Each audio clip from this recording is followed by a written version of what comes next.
I first arrived at the cabin on a damp autumn morning, the kind where the air itself seems heavy with secrets. I had left behind the suffocating clamor of the city, convinced that the whispering redwoods near Eureka, California, would cradle me in their ancient serenity. The road wound through groves of towering trees, whose rough bark and interlacing branches hinted at untold centuries of history. I remember thinking as I drove past that each redwood was like a sentinel, silently bearing witness to all that had passed beneath their boughs. The cabin, modest and weathered, stood on a small clearing, half hidden by ferns and creeping ivy. It was my sanctuary, a place to escape urban chaos and confront the shadows of my own past. I'd been told that isolation in nature could be healing, a space where one might come face to face with oneself. I thought that if there were ghosts, they would be the friendly kind, the memories of history and lost loves carried on the wind. I was wrong. The first nights passed with an eerie sort of normalcy. I spent my days exploring the forest, cataloging flora and fauna with the keen curiosity of someone who had long forgotten how to notice beauty. In the evenings, however, a strange sensation crept over me. It began subtly, a gentle murmur that seemed to rise with the twilight, like the soft hum of nature itself. I would sit on the sagging porch swing with a mug of lukewarm tea, watching as the light faded behind the colossal trees, and sometimes, just as the sky turned indigo, I would catch a faint whisper, as if the wind were speaking in a language half remembered. At first, I rationalized these murmurs as the sighs of the ancient forest, or perhaps the settling sounds of an old house preparing for sleep. But as days turned to weeks, the voice grew more distinct. I began to notice that it was not merely the wind. There were times when the voices seemed to form words, a soft, broken cadence that sent a chill through my spine. I recall one evening, sitting alone in the quiet dark, when the whisper came again. I distinctly heard, "Help me." The words were half lost in the rustle of leaves, but unmistakable. My heart pounded in my ears as I strained to catch every syllable, feeling suddenly less alone than ever before. Sleep became a fragile commodity. On several occasions, I awoke to a heavy silence, only to be greeted by a sudden, inexplicable coldness that had nothing to do with the chill of the night. The power often flickered, leaving me in a state of uncertainty that my modern conveniences had been abandoned along with my previous life. I began to wonder if the isolation itself was breeding a kind of paranoia. Every creak and groan of the old cabin was magnified in the silence of the forest, every rustle outside the window, a possible intrusion from something, or someone, unknown. One evening, driven by a mix of fear and determination, I ventured out into the forest with my recording equipment. I had always been a rational person, someone who trusted evidence over superstition, so I set up a small array of microphones among the trees near my cabin. I hoped to capture what I presumed were the natural sounds of the forest at night. Instead, the recordings revealed something utterly inexplicable, a voice that seemed to weep with sorrow, pleading in a tone so desperate that it resonated with my own hidden pain. The voice was layered, almost as if multiple voices were overlapping in a mournful chorus. That night, as I reviewed the recordings in the flickering light of a dying battery, I couldn't shake the feeling that I was not simply observing the supernatural from a safe distance. It was as if the forest itself had become a living, breathing entity that sought communication. I recall sitting there, in a trance of disbelief and fear, listening to the ghostly lament. And then, as if to break the spell, I caught a glimpse of something, a figure, gaunt and ethereal, moving silently between the trunks of the redwoods. I remember its eyes, dark and sorrowful, watching me from the shadows. In that moment, the rational part of me that had clung so stubbornly to science cracked open, and I realized I was dealing with something beyond mere natural explanation. Over the following days, I threw myself into research. I scoured local libraries and spoke with a few residents in the nearby town. piecing together the lore of the area. The legends were as old as the forest itself, stories of a woman wronged, a witch whose name had been erased by time and prejudice, condemned to wander the woods for centuries. According to local lore, she had been betrayed by the man she loved, and, in a final act of despair and fury, cursed the land. Her spirit, they said, was doomed to echo her grief, searching for absolution in the rustling of leaves and the silent glimmer of moonlight on ancient bark. I found myself both terrified and inexplicably drawn to her story. I began to feel as though her sorrow was a mirror of my own, a yearning for redemption and a desperate need for closure. It was a dangerous liaison, I knew, to reach out to a spirit that had been trapped in anguish for so long, but I couldn't turn away. I set up another series of devices, this time with the intention of not just recording, but also communicating. I would speak aloud, sometimes in hushed tones, sometimes shouting into the void, hoping that if she was out there, she might respond.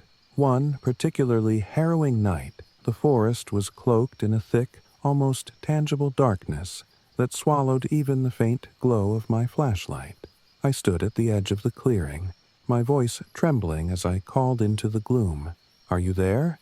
I hear you." For a moment, nothing happened except the soft rustle of the wind, but then the whisper returned, this time more distinct, more insistent. "Help me." It sighed, the sound echoing through the trees like a plea for salvation.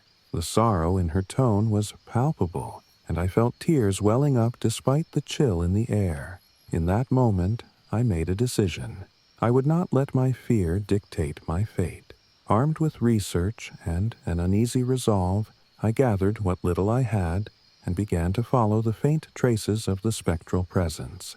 I walked deeper into the forest than I had ever dared before, guided by the intermittent whisper that grew louder as I advanced. The forest, which had once been a place of solace, now felt charged with an unseen energy, a mixture of grief and malevolence that seeped into my very bones. Every step I took felt like a trespass into a realm that wasn't meant for the living. The redwoods loomed overhead like ancient gods, silent witnesses to my intrusion. I remember the weight of history pressing down on me, as if the trees themselves were reminding me of their eternal vigil over the land. And then, at a small clearing surrounded by the oldest of the trees, I saw her, a spectral figure in tattered robes, her hair disheveled, her eyes alight with a sorrow that seemed to span centuries. I froze, torn between the impulse to run and the overwhelming desire to understand her pain. In that suspended moment, I reached out, my voice barely a whisper. "Who are you? What do you need?" For a heartbeat, time seemed to slow, and the forest held its breath. Then, as if reluctant to break the fragile connection, she advanced a step. I couldn't tell if her movement was fluid or hesitant, only that the air round us vibrated with her unspoken anguish. I felt an inexplicable empathy surge within me, as if her suffering was my own, and, in that silent communion, I realized that her curse was intertwined with the very land I had chosen to escape into. The redwoods, my supposed sanctuary, were now a canvas for her eternal lament. In the days that followed, I found myself haunted by dreams in which she appeared, a constant, sorrowful presence that beckoned me deeper into a narrative that was as old as the forest itself. My waking hours were filled with research and an obsession with understanding her story. I pored over dusty volumes in the local library, contacted historians who specialized in local folklore, and even conversed with a few elders in nearby communities who claimed to have heard the echoes of her curse. Every new piece of information only deepened the mystery. According to an old journal I found tucked away in the attic of the cabin, a woman named Eleanor had once lived in the area, known for her uncanny beauty and a penchant for the natural world. The journal hinted at a forbidden love and a betrayal so deep that it had led to her untimely death, and, some believed, to her soul being condemned to wander the redwoods forever. The more I learned, the more I felt an inexplicable pull towards her story. I began leaving small tokens by the base of the oldest tree in the clearing, a carved wooden charm, a faded photograph I had found in a local antique shop, anything that might serve as a gesture of understanding and perhaps offer her some semblance of peace. I spoke aloud to her in these quiet moments, sharing fragments of my own broken past, my regrets, and my hope that maybe, in some way, we could both find redemption. The forest, once a silent observer, now seemed to murmur in response, its wind carrying a mixture of hope and warning. Yet, as the nights grew longer and the spectral visitations more insistent, I began to feel a growing disquiet. It was as if, by opening a door to her sorrow, I had inadvertently unleashed something darker within the woods. I started noticing that not only were her whispers growing in frequency, but the overall atmosphere of the forest had shifted.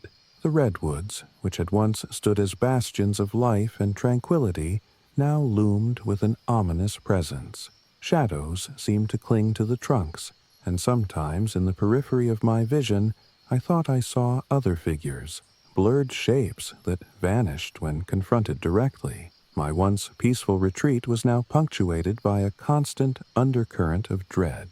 One particularly stormy night, as rain lashed against the fragile windows of the cabin and thunder rolled through the forest, the full weight of isolation and terror pressed down on me. The power had been out for hours, leaving me in a darkness that was as oppressive as it was complete. I sat huddled by a small wood stove, trying to quell the rising panic with the comforting crackle of burning logs, when I heard it again, a clear, insistent whisper, this time accompanied by the unmistakable sound of footsteps crunching on the wet forest floor outside. My heart hammered as I rose and approached the window.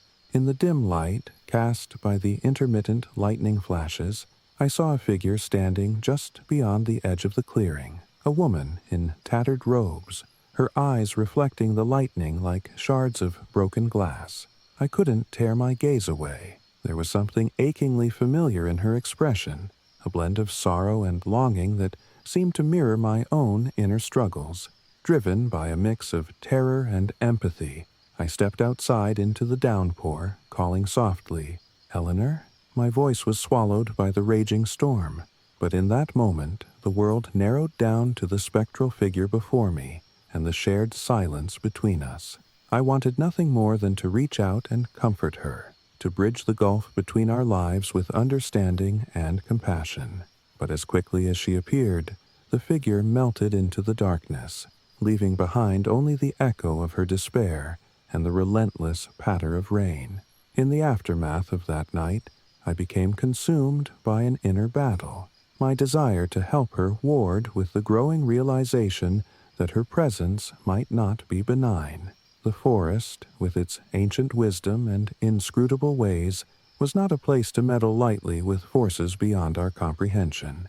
I struggled to reconcile the nurturing call of the natural world with the foreboding sense that I had disturbed something that should have remained at rest. I spent countless hours poring over records, desperately trying to find a way to appease her, or perhaps even set her free. I attempted small rituals of atonement, using offerings of wildflowers and handwritten prayers, hoping that such gestures might soothe her tormented soul. Yet, despite my best efforts, the disturbances only escalated. Night after night, the whispers became louder, more insistent, as if the forest itself was crying out in agony. I began to notice other inexplicable phenomena. Objects in the cabin would shift positions overnight. Doors that I had securely closed would be found ajar in the morning, and there were moments when I felt a cold hand brush against my shoulder, only to find nothing there when I turned around.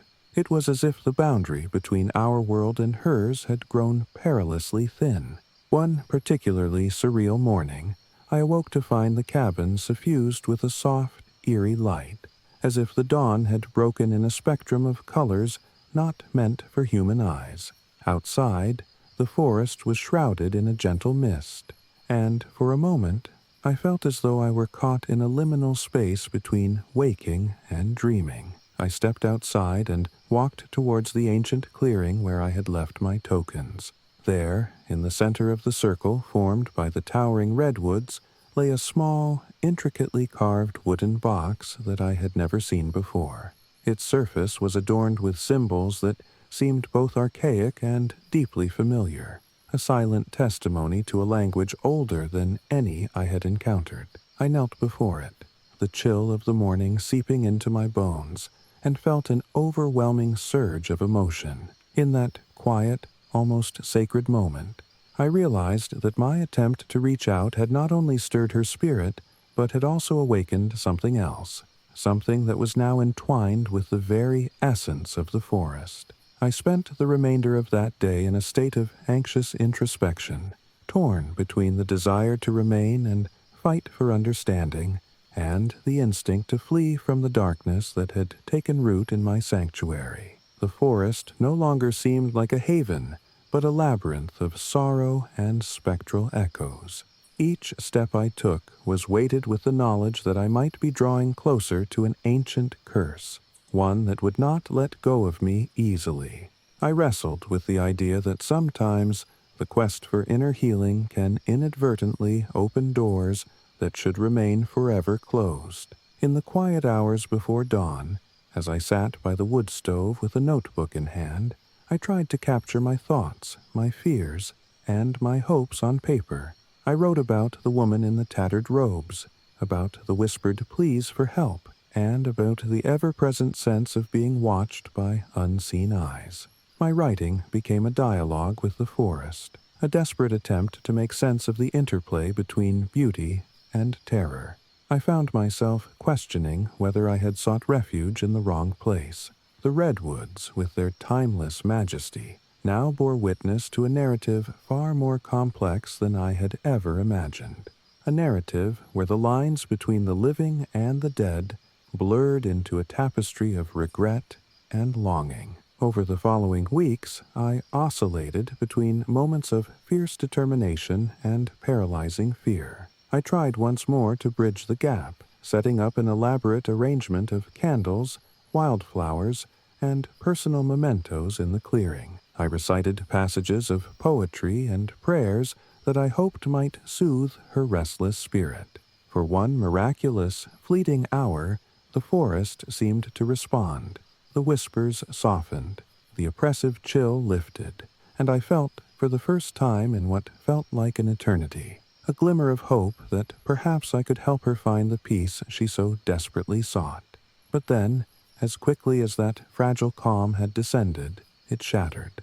One night, as I sat huddled in the darkness with only the sound of the wind as company, the specter appeared again, this time not as a solitary figure, but accompanied by a chorus of voices, layered and overlapping in a discordant symphony of grief and anger. I recall that night vividly. The intensity of the spectral presence was overwhelming, as if the very fabric of reality was tearing apart under the weight of centuries-old sorrow.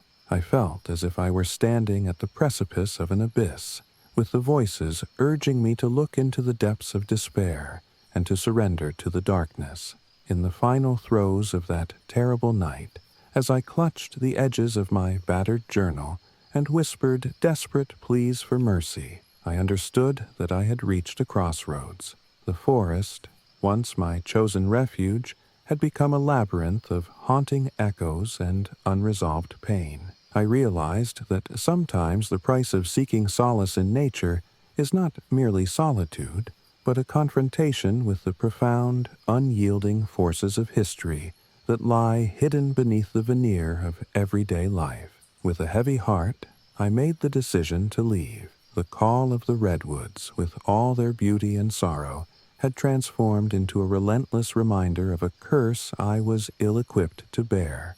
I packed my few belongings into an old, creaking van and took one last, lingering look at the forest that had both healed and hurt me. As I drove away, I could still hear the faint, mournful whisper carried by the wind, an echo of a spirit trapped between worlds, a reminder that some wounds, however ancient, refuse to fade into silence.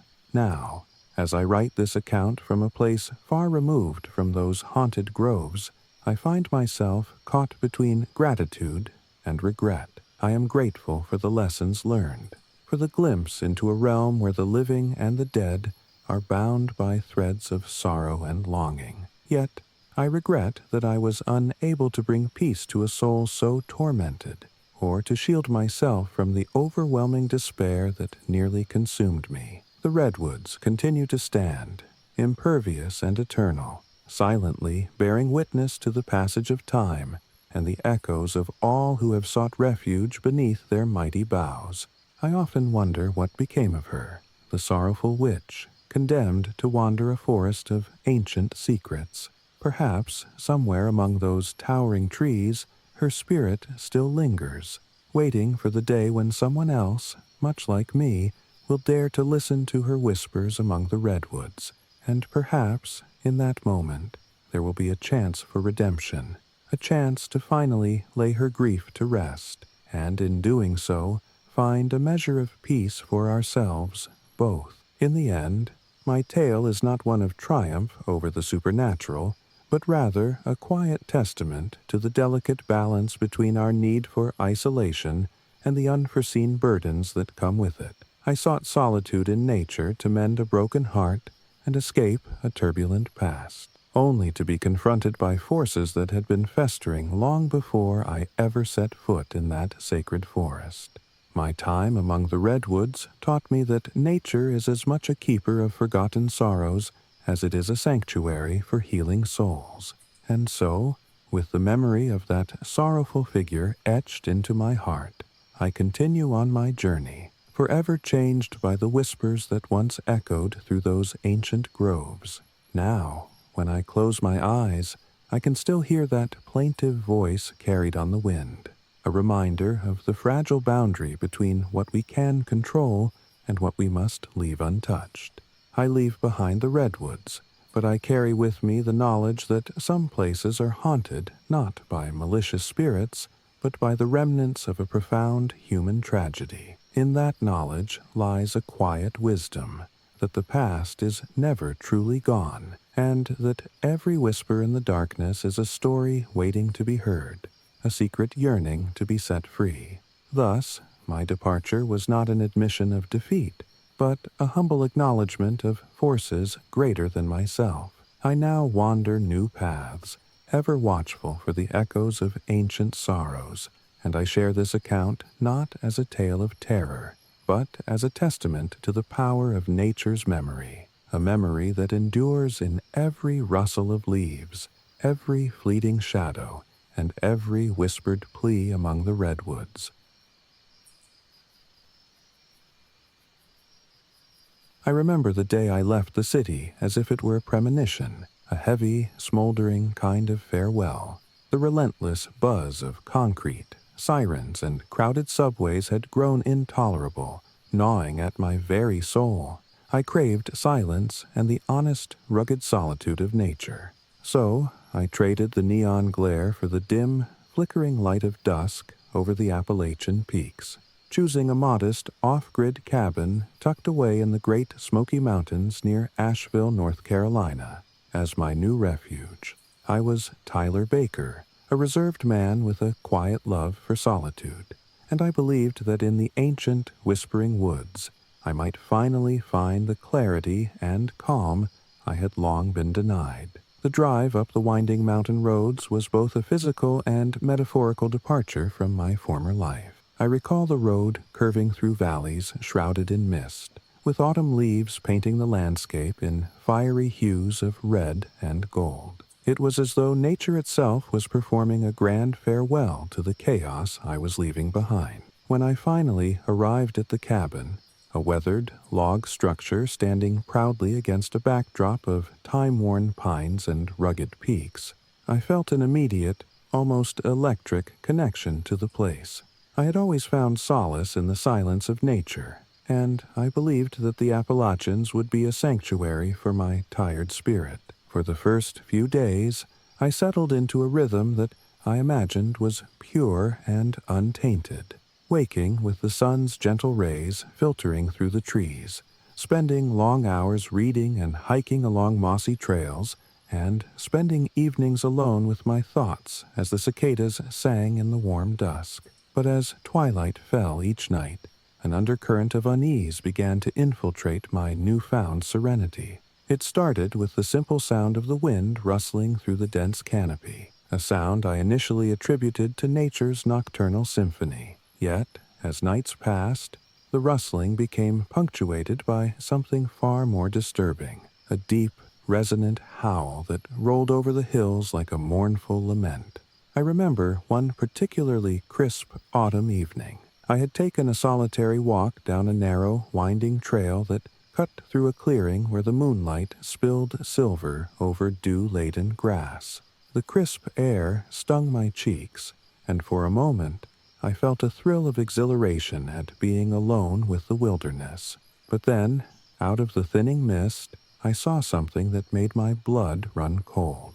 At first, it was a pair of eyes, gaunt and glowing with an otherworldly light, peering out from behind a stand of birches. I froze, my heart pounding so hard I was sure the creature would sense my terror. The eyes blinked once, then vanished as quickly as they had appeared, swallowed up by the enveloping mist. I stood there for several long minutes, listening to the distant, almost animalistic howls that seemed to be drawing closer, feeling as though I had just witnessed a prelude to something unspeakable. In the days that followed, I began to notice other oddities. The once comforting creaks and sighs of the old cabin now took on a disconcerting familiarity, as if the building itself were alive and shifting in tune with the mysterious sounds of the night. I found muddy tracks near the porch that did not match any creature I recognized. The prints were elongated, almost distorted, as though made by a creature capable of altering its form. Each morning, I would step outside with a mix of curiosity and dread, scanning the forest floor for any sign of what might be stalking me through the underbrush. I tried to rationalize these events with logic and the remnants of my urban skepticism.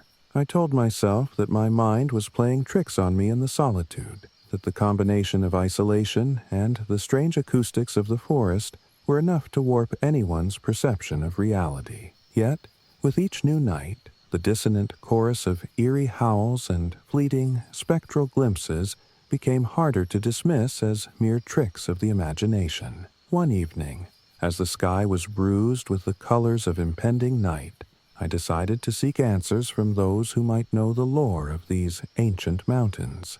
In a small, dimly lit general store in a nearby Appalachian town, I met old Silas, a wiry, weather-beaten man with eyes as sharp as a hawk's and a voice that carried the weight of many winters. Over a cup of bitter coffee, I asked him about the strange happenings in the woods. His gnarled fingers tapped on the counter as he spoke in a slow, deliberate tone. "Them mountains are old, boy. They hold secrets that no man should be meddling with. Folks around here talk about skinwalkers, shapeshifters that roam the night, taking on forms not meant for mortal eyes." At first, I dismissed his words as the product of folklore and the weariness of a man who'd seen too many winters. But Silas's eyes held a seriousness that made it impossible to ignore. He recounted tales of eerie figures with shifting features, of creatures that vanished into the mist only to reappear in places where no human should tread. His words echoed in my mind long after I left the store, mingling with my own experiences to form a tapestry of dread that seemed to bind the land and its inhabitants in an ancient curse. Compelled by both fear and a desperate need for understanding, I began to take precautions. I fashioned makeshift talismans from bits of wood and leather, inscribed with symbols I had hastily learned were meant to ward off ill fortune. I set up a nightly routine. At dusk, I would light a few candles inside the cabin, their flickering glow a feeble barrier against the encroaching darkness. I'd sit near the window, eyes scanning the tree line, listening intently for any unusual sounds beyond the natural chorus of the forest. Each night, the howling grew louder, more insistent, as though it were a clarion call from the depths of the wilderness itself. And each night, I felt a creeping dread that something was stalking me, a presence not entirely of this world.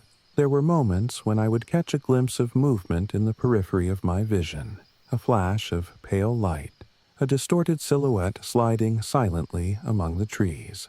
I began to document these occurrences, scribbling notes in a battered journal as I tried to piece together a pattern or a clue. The notes were a jumble of times, descriptions of sounds and sketches of figures that defied logic. At first, I hoped that by chronicling the events, I might find a way to confront or even understand the phenomenon. But the more I wrote, the more it felt as though the forest was whispering back, its secrets seeping into the pages and transforming my words into a cryptic narrative of despair. One night stands out in my memory with brutal clarity. I had been awake for hours, restless in the thick silence of the cabin, when the howling reached a fever pitch. It was a sound so primal and raw that it seemed to vibrate through the very floorboards beneath me. I sat in the dim light, heart hammering, when the door creaked open ever so slightly. I froze, every muscle taut with fear, as a cold gust of wind swept through the room, snuffing out the candles one by one. In the darkness, I could see nothing, but I could feel a presence, a lurking, menacing force that had invaded my sanctuary. I fumbled for my flashlight, the beam slicing through the darkness in a shaky, determined arc. Outside, the air was thick with fog, the kind that muffled sound and distorted shapes. I stepped cautiously to the door, drawn by a compulsion I scarcely understood. The howling had subsided to a low, throbbing pulse that seemed to emanate from deep within the forest. I took a deep breath, clutched the flashlight tightly, and stepped out into the murky night. The world outside was transformed. The familiar contours of the cabin and the surrounding woods were hidden beneath a shroud of ghostly fog. Every sound was amplified. The crunch of dead leaves underfoot, the distant creak of branches swaying in a spectral breeze, and that ever-present, low howling that seemed to beckon me deeper into the darkness. I followed a narrow, barely visible trail that wound its way through the trees, my footsteps echoing in the silent, oppressive night. With every step, my mind raced with conflicting emotions, an instinctive urge to run and a morbid curiosity that urged me to press on. As I walked, the dense mist began to part ever so slightly, revealing a small clearing where the moonlight broke through in silvery shafts. And there, standing at the center of the clearing, was the unmistakable figure I had glimpsed before. It was tall and gaunt, with eyes that glowed like embers against the inky darkness. The creature's form shifted subtly with each passing second, as if it were not entirely fixed in any one shape, a living embodiment of the old tales Silas had spoken of. I could hardly breathe as I stared at the figure, transfixed by a mix of terror and morbid fascination. The creature's eyes seemed to bore into my very soul, and for a long, agonizing moment, time itself seemed to pause. In that suspended moment, I realized that this was no ordinary animal or trick of the light. I had encountered something that defied the boundaries of human understanding. A skinwalker, as the locals would say, a being that straddled the line between the natural and the supernatural. The figure made no move to approach or retreat. It simply stood there, a silent sentinel in the clearing, its presence as unsettling as it was inexplicable. My heart thundered in my chest, and every instinct screamed at me to flee. Yet I remained rooted to the spot, caught in a trance of disbelief and dread. The encounter, brief as it was, left me shaken to my core. I stumbled back along the trail, my mind reeling with questions that I couldn't answer. What had I just seen? Was it real, or had the solitude and isolation of the mountains finally warped my perception of reality? The answers eluded me, replaced instead by a gnawing dread that I was now part of a narrative far older and darker than I could ever imagine. Returning to the cabin that night, I found little solace. The oppressive silence inside was broken only by the steady drip of rain that had begun to fall, each drop a tiny percussion against the old wooden walls. I sat by the window, staring out into the abyss of night, and tried to rationalize the events as mere anomalies of a mind unmoored by isolation. But deep down, I knew that what I had encountered was something beyond explanation, a force that was as ancient as the mountains themselves. The days that followed were a blur of anxious routines and sleepless nights. I attempted to resume my daily habits, chopping wood, reading by lamplight, and taking solitary hikes along familiar trails. Yet, each time I stepped outside, I was reminded of that night in the clearing, of the spectral eyes that had followed me like a curse. I noticed more signs, a broken branch here, a patch of disturbed earth there, each one a silent testament to a presence that lurked just beyond the edge of human perception.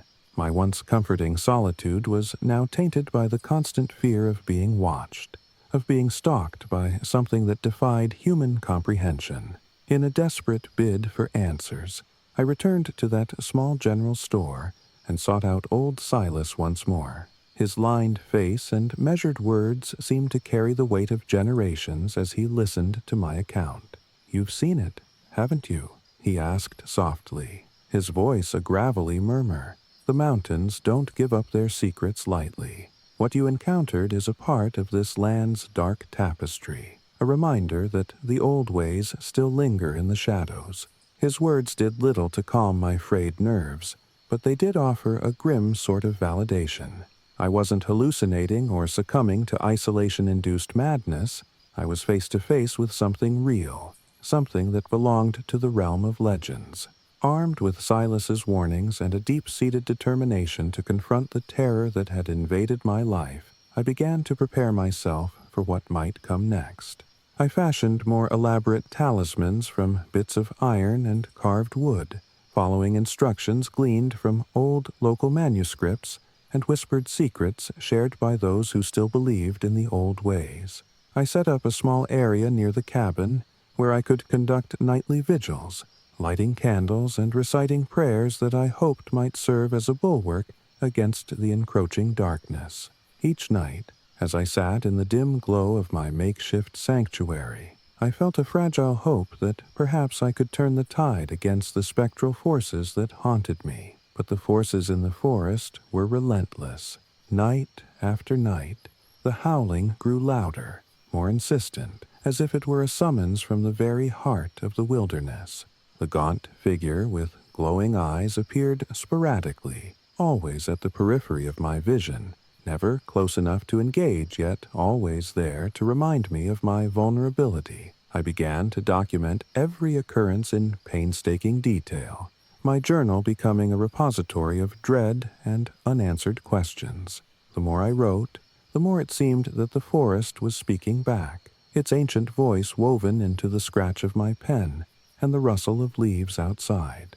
There were times when I would lie awake, staring into the darkness of the ceiling, the echo of those otherworldly howls reverberating in my mind. In those moments, the line between myth and reality blurred, and I could almost believe that the old legends were more than just stories passed down through generations. They were warnings, encoded in the very fabric of the Appalachian wilderness, waiting for the unwary to stir them from their slumber. One particularly harrowing night, as a bitter wind whipped around the cabin and the rain lashed against the windows, I awoke to the sound of scratching at the door.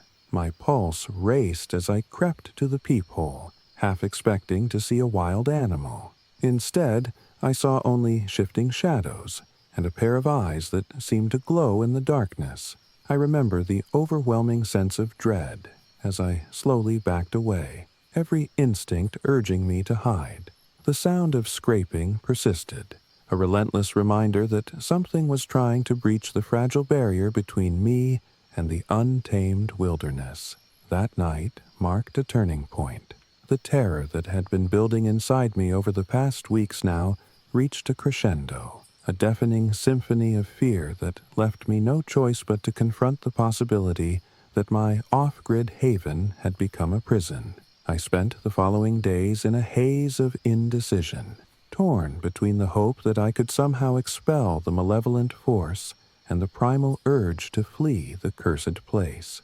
Every creak of the cabin, every whisper of wind through the pines, reminded me of the relentless, unseen eyes that watched my every move. I tried to continue with my preparations, strengthening my talismans, refining my nightly rituals, but the more I attempted to impose order on the chaos, the more the forest seemed to rebel. The unnatural sounds grew louder, the sightings of the gaunt figure more frequent, and the strange tracks that marred the earth around my cabin began to form patterns that I couldn't ignore. It was as if the very land was conspiring to ensnare me, drawing me deeper into a nightmare from which there was no escape. In the end, the decision came not with a dramatic revelation, but with a slow, grinding certainty. I realized that the forces at work here were too vast, too ancient, for me to combat with makeshift rituals and isolated determination. The mountains had revealed their darker side, a side steeped in myth and sorrow, and I, with all my rational resolve, was not equipped to face it indefinitely. One morning, as the first light of dawn crept over the peaks and the mists receded like a reluctant tide, I packed my few belongings into an old, battered backpack.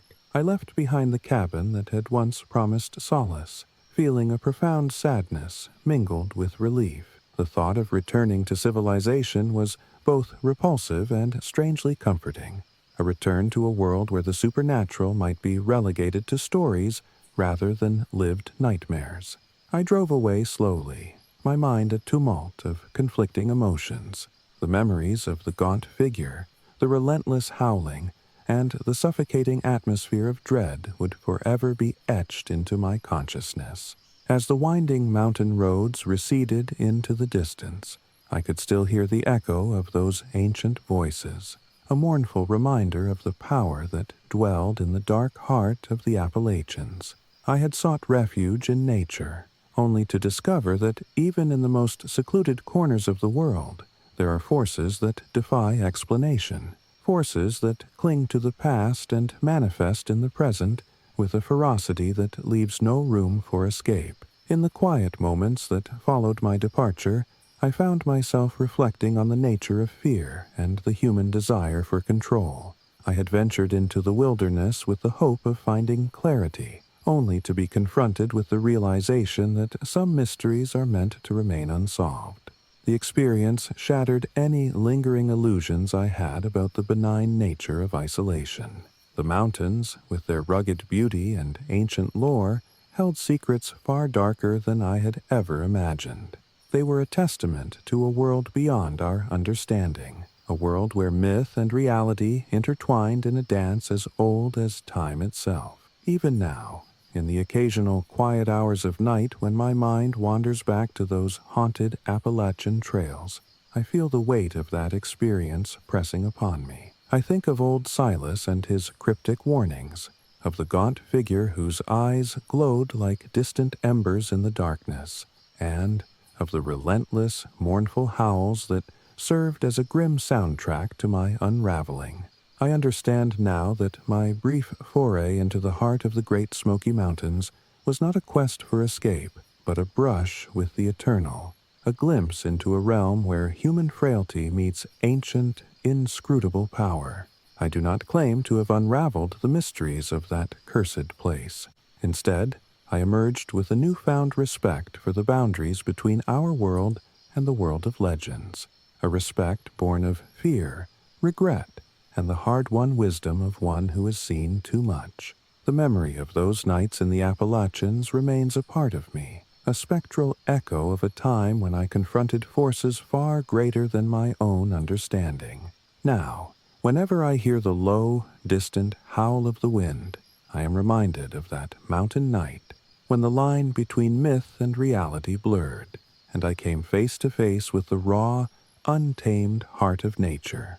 I have since returned to a life in the city, a place where the relentless hum of human activity drowns out the whispers of ancient evils.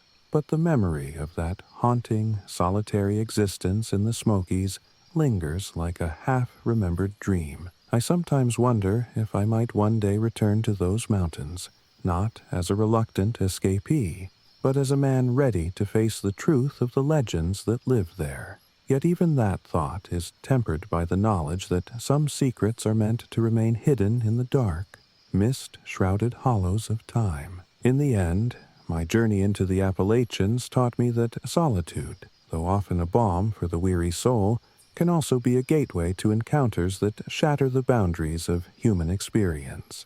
I left that mountain retreat broken in ways that cannot be measured in simple words, altered irrevocably by a brush with the inexplicable. And as I recount these events, I do so not in search of sympathy or sensationalism, but as a quiet testament to the enduring power of nature and myth, a reminder that even in the modern world, the ancient and the mysterious still walk among us, hidden in plain sight, waiting for those brave enough to listen to their unearthly call.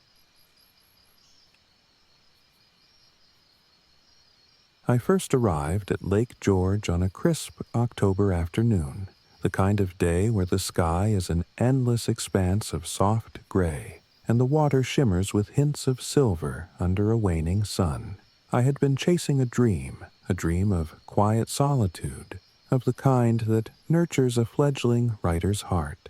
My heart, battered by years of relentless deadlines and cacophonous city streets, had led me to this remote cabin perched at the very edge of the lake. I, Emma Rodriguez, had always believed that inspiration lived in isolation, that the soft murmur of nature and the secret histories of old places could breathe life into a tired soul. The cabin, an aging structure with peeling paint and creaking wooden floors, beckoned me with its rustic charm and a promise of uncharted creativity. The first night was filled with a quiet that bordered on sacred. I sat on the sagging porch, a notebook balanced on my knee, and a steaming mug of chamomile tea warming my hands, watching as dusk surrendered to night. The lake lay calm before me, a vast mirror reflecting the silver streaks of moonlight and a scattering of stars that seemed too deliberate to be mere chance. I remember thinking how poetic it all was, the interplay of light and dark, the interplay of water and sky, and how, in that moment, everything felt alive with possibility. But as the hours wore on, a soft and eerie sound began to emerge from the gentle lapping of the water. It wasn't the usual call of a distant loon, or the rustle of wind in the trees. It was something else, an intermittent giggling, almost like the echoes of children playing in an unseen field. At first, I dismissed it as a trick of my imagination, the overactive mind of someone yearning for stories. I attributed it to the mischief of the wind, teasing the edges of my solitude. Yet, as the night deepened and the laughter grew unmistakably clear, a chill crept along my spine. I lay in bed, eyes wide in the dark, straining to listen for any logical explanation. There was no wind that could carry such laughter, no voice that might belong to any earthly child. And then, as if in answer to my unspoken question, I heard small, delicate footsteps padding near the back door, a sound too light and too purposeful for any creature I could recognize. The next morning, I ventured out to investigate.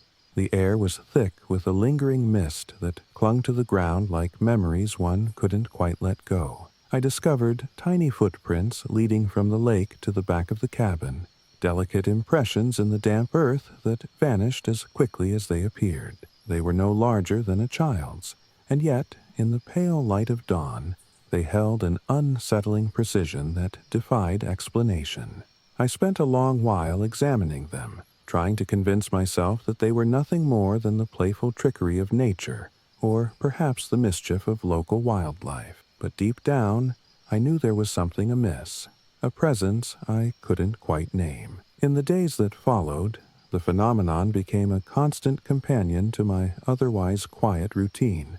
I spent my mornings writing by the large, grimy window that overlooked the lake, my words often interrupted by the persistent sound of laughter that drifted from the water's edge. In the afternoons, I explored the surrounding woods and meadows, searching for any clue that might explain the spectral mirth echoing across the water. The cabin, with its creaking floors and musty corridors, seemed to breathe with a history of its own, a history that was whispered in the rustle of leaves and the distant murmur of voices I could almost understand.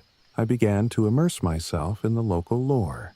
I visited the small town nearby, where the locals spoke in hushed tones about the haunted history of the region.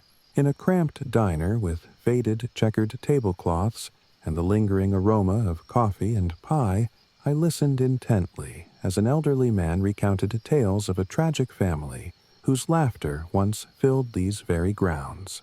According to him, many years ago, a family of 4 had lived by the lake, their days filled with joy and the sound of children playing until a sudden, inexplicable disaster had stolen them away, leaving behind nothing but sorrow and a lingering echo of their former happiness.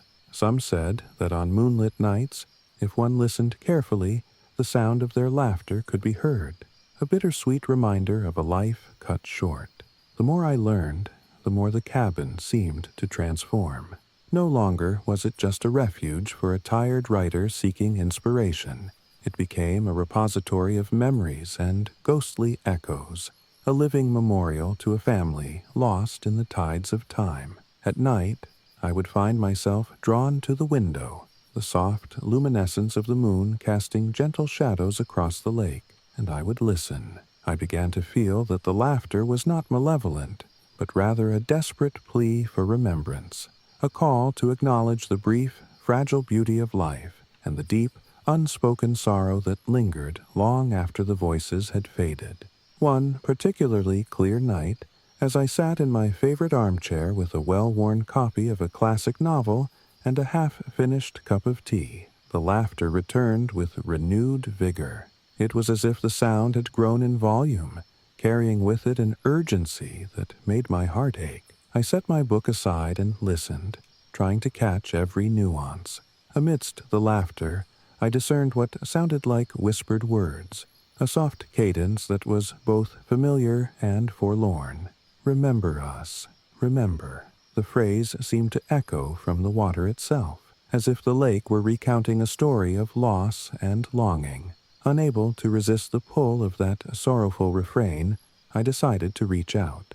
I arranged an impromptu séance in the small, dust-laden parlor of the cabin, placing a few old photographs I had found in the local historical society, a faded image of a smiling family, their faces warm and bright, and a single lit candle on the rickety coffee table. I sat quietly, closing my eyes and letting my mind drift into a meditative state, willing the voices of the past to speak to me. At first, there was nothing but the soft, rhythmic pulse of my own heartbeat, but then, as if stirred by the silence, the air seemed to thicken, and a gentle, almost tender voice reached out from the darkness.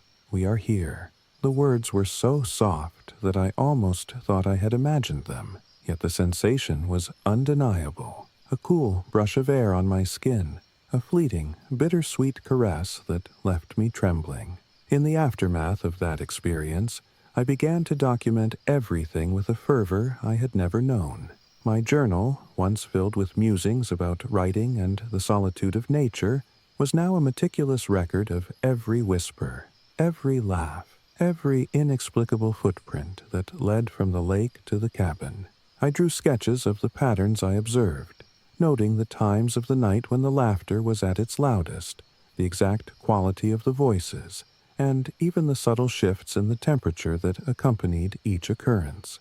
It became both a work of art and a desperate attempt to understand a phenomenon that was as beautiful as it was heartbreaking. As autumn deepened, so did the mystery. The days grew shorter, and the nights, which had once been a serene canvas for my thoughts, turned into a symphony of spectral echoes. One evening, after a particularly long day spent combing through dusty archives at the local library and speaking with a few elderly residents who still remembered the family, I returned to the cabin with a mix of exhaustion and anticipation. The library had confirmed what I had long suspected, that a tragedy had indeed befallen the family, a calamity that left behind a lingering presence of grief and unfinished business. They believed that the family's laughter was not a sign of joy, but a desperate cry for acknowledgement, a hope that their lives, so tragically ended, might still hold meaning. That night, I resolved to spend the evening in quiet reflection by the lake. I wrapped myself in an old knitted shawl and stepped outside, the cold air crisp against my skin. The lake lay before me, a dark expanse broken only by the gentle shimmer of moonlight. I sat on a worn wooden bench that overlooked the water and allowed the silence to envelop me. The cool night air was punctuated by the occasional call of a distant loon, and as I closed my eyes, I could almost feel the presence of the lost family, as if they were sitting beside me, sharing in the quiet sorrow of the night. Then, softly, almost imperceptibly, the laughter returned. It was delicate, like the tinkling of tiny bells, and it carried a warmth that belied the chill of the night. I opened my eyes and peered into the darkness, half expecting to see a group of children at play, but there was nothing, only the ever-present, haunting beauty of the lake. In that moment, I felt a deep connection, a kinship with these unseen souls whose lives had been cut short. Their voices, carried on the wind and woven into the fabric of the night, spoke to me of love lost and the enduring ache of memory. I whispered into the darkness, "I remember you. I will not forget." The response was a quiet murmur, as if the lake itself had sighed in gratitude. For a fleeting instant, I believed that perhaps I could bridge the gap between the living and the dead, that I could give voice to their unspoken sorrows. Days turned into weeks, and the phenomena became increasingly personal. It wasn't just the laughter or the mysterious footprints anymore. I began to experience an unsettling intimacy in the quiet moments of the night. I would awaken from dreams that felt too real, dreams of running through the familiar paths by the lake, the sound of small feet pattering behind me, and glimpses of pale, ghostly faces smiling in sorrow. Sometimes I caught my reflection in the old mirror hanging in the hallway, only to see behind me, faint and blurred, the outline of a child's form that vanished the moment I turned around. The experience was disorienting, as if the boundary between my own memories and those of another's had begun to dissolve. I attempted to live with the presence, convinced that this shared solitude was a calling of sorts, a melding of my own creative hunger with the yearning of those who had come before me. I began to write feverishly, pouring into my journal not only the details of the haunting, but also my reflections on life, loss, and the ephemeral nature of happiness. The act of writing became both a catharsis and a conversation with the unseen family, a way to process the deep, inexplicable sorrow that seemed to permeate every corner of the cabin and the landscape beyond. I would sometimes read my entries aloud by the water's edge, my voice trembling as it mingled with the soft lap of waves and the gentle, mournful whispers from the darkened shoreline. Yet, as much as I yearned to forge a connection, there came a point when the interactions became too intrusive, too painful to bear. One cold, moonless night, I awoke to find the door to my bedroom slightly ajar, a door I had always made sure to lock before retiring. I crept across the floor, each step echoing in the oppressive silence, until I reached the door and slowly pushed it open. The room was empty, but the air was thick with a presence that pressed upon me like a tangible weight. I felt as if I were being watched by countless unseen eyes, each one filled with a deep, unspoken grief. It was in that moment I realized that, as much as I had been drawn to the melancholy beauty of the place, I had inadvertently invited the past into my present in a way that was beginning to overshadow my own life. The realization was like a cold splash of water, forcing me to confront the fact that my attempt to capture and console the echoes of lost voices was consuming me. I had become entangled in their sorrow, and with every laugh that echoed through the night, every whisper carried on the wind, I found myself losing a piece of my own identity. My writing, once a source of solace and creative energy, now trembled with the weight of despair. I could no longer tell where my own thoughts ended, and the lingering memories of those long gone began. After many restless nights, I decided that I had reached an impasse, a moment when the haunting, though beautiful in its tragic resonance, was no longer a muse but a burden too heavy to bear. I spent several days in a haze of indecision, grappling with the possibility of leaving behind the very place that had kindled my creativity, and, at the same time, had exposed me to a depth of sorrow that I could no longer sustain. I walked the shoreline at dawn, watching the lake slowly light up under the touch of a gentle sun, and I wondered if the family's laughter was meant to be a reminder of life's fleeting joys or a trap that held me captive in a cycle of mourning. In the quiet of one such morning, as I sat by the water with my journal resting on my knee, I made the decision that would change everything. I penned a final entry, a farewell not only to the spectral voices that had haunted my nights, but also to the part of me that had been consumed by their sorrow. I wrote about the beauty of the memories and the pain of loss, acknowledging that while the past held a certain melancholy allure, I needed to reclaim my own narrative, a narrative that was not entirely defined by echoes of tragedy. With a heavy heart and a determined spirit, I packed a small bag, gathered the few personal mementos that had accompanied me through this strange, ghost-laden season, and resolved to leave the cabin by Lake George behind. The departure was bittersweet. As I drove away along the winding country road, the cabin receded into the distance, its weathered silhouette framed against the vast sky. I could still hear, faintly, the delicate laughter that had once inspired my writing, the murmur of voices that now seemed like a final, gentle goodbye. The road was empty, the world silent except for the hum of my engine and the distant call of a bird, and, as I drove, I felt the weight of both regret and relief intermingling in my heart. In the weeks and months that followed, I found myself oscillating between memories of that haunted summer and the slow, painful process of healing. I returned to my writing, though the pages no longer carried the spectral voices of lost children, but were filled instead with reflections on the nature of memory and the inescapable pull of the past. I began to see that the haunting I had experienced was not a curse but a mirror, one that reflected the fragile beauty of life, the ephemeral nature of joy, and the indelible mark that loss leaves on the human soul. I realized that while I could not escape the echoes of that tragic history, I could choose how to carry them with me, like cherished relics of a time that was both beautiful and unbearable. Sometimes, late at night, when the city around me falls into a quiet lull, I close my eyes and recall the soft, moonlit murmur of Lake George.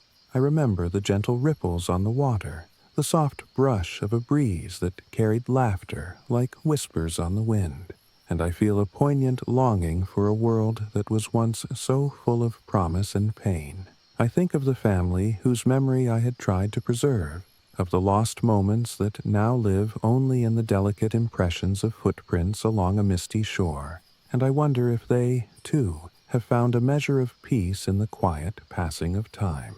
I have come to understand that some encounters, no matter how enchanting, carry a cost. The cabin by the lake, with its spectral echoes and bittersweet reminders of lives once lived, taught me that inspiration can be as much a burden as it is a blessing. I learned that to seek beauty in the midst of sorrow is to dance with memories that refuse to fade, to engage with voices that continue to speak long after the speakers have gone. And so, while I no longer reside by the tranquil waters of Lake George, a part of me will always linger there, among the whispering reeds, beneath the silver glow of the moon, where laughter and loss intertwine in a haunting symphony of remembrance. Now, whenever I encounter the soft murmur of wind or the distant, almost imperceptible laughter of children, I pause and reflect on the lessons of that time. I have learned that the past is not easily silenced, that its echoes can find a home in even the most solitary of hearts. I carry with me the knowledge that beauty and sorrow are often inseparable companions, and that the journey to understanding them requires both courage and compassion. My time at Lake George remains a cherished, if painful, chapter in my life, a chapter written in the language of moonlight and murmur, in the quiet interplay of loss and remembrance. In the end, I write this account not as a chronicle of terror, but as a meditation on the nature of memory, the power of place, and the inescapable human need to be heard. The voices that once haunted the silent nights by the lake have gradually receded into the background of my life, leaving behind only a gentle, enduring echo, a reminder that even in the quietest of corners, where nature and history meet, there is always a story waiting to be told, a memory waiting to be honored, and a hope that, however fragile, continues to shine in the darkness. I arrived in the Ozarks on a sweltering July afternoon, the kind of day when the air feels thick with secrets, and the scent of pine and earth wraps around you like an old, familiar cloak. I had spent years in the relentless grind of corporate boardrooms and endless spreadsheets, and I was done with that life. I needed something raw and real, a life where every decision was as tangible as the calluses on my hands. I, Jack Thompson, had set my sights on an old farmhouse nestled among the rugged hills near the Mark Twain National Forest in southern Missouri, a place that promised a fresh start, an escape from the sterile, predictable world I once knew. The farmhouse stood isolated on a patch of land that rolled out in gentle hills, dotted with clusters of oaks and pines, and the occasional clearing where wildflowers dared to bloom. The building itself was weathered, its wooden siding scarred by time and storms, yet it exuded a stubborn charm that resonated with my own pragmatic spirit. As I stepped out of my aging pickup truck and surveyed my new domain, a mix of exhilaration and determination surged through me. I was ready to forge a new life, to build a homestead where I could live off the grid, relying on my own resourcefulness rather than the demands of a corporate schedule. The first few weeks were a labor of love. I repaired broken fences, cleared overgrown brush, and set about rigging a generator to power the essentials.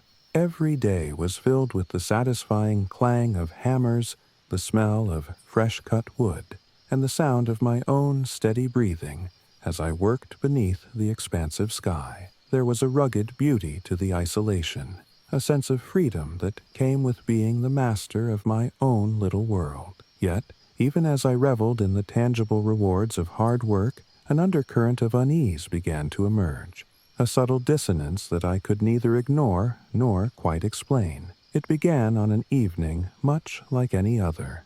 I had spent the day fixing a broken section of the porch, and, as twilight fell, I lit a small fire in the outdoor pit to ward off the creeping chill. I sat on a creaking wooden chair, a mug of strong black coffee warming my hands, and listened to the chorus of crickets and rustling leaves. The air was still, heavy with the promise of nightfall, when suddenly a peculiar scent drifted through the trees, a sharp tang of burning incense mixed with an unmistakable whiff of sulfur. I frowned, glancing around as if expecting to see someone, or something, responsible for the odor. But there was no one in sight, only the endless murmur of the forest and the distant roll of thunder from an approaching storm. I shrugged it off at first, attributing it to the stray habits of an overzealous neighbor, or perhaps the distant remnants of a campfire. But the smell persisted, insidiously, until it seemed to cling to the very air I breathed. Days later, while tending to the barn, a decrepit structure on the far side of the property that I planned to renovate, I caught sight of a figure that sent a chill down my spine. It was dusk, the fading light casting long shadows across the barnyard. When I saw it, a demonic silhouette, moving with a predatory grace near the barn. I remember the eyes most clearly. They burned like embers in the dim light, glaring at me with a malevolence that no human could muster.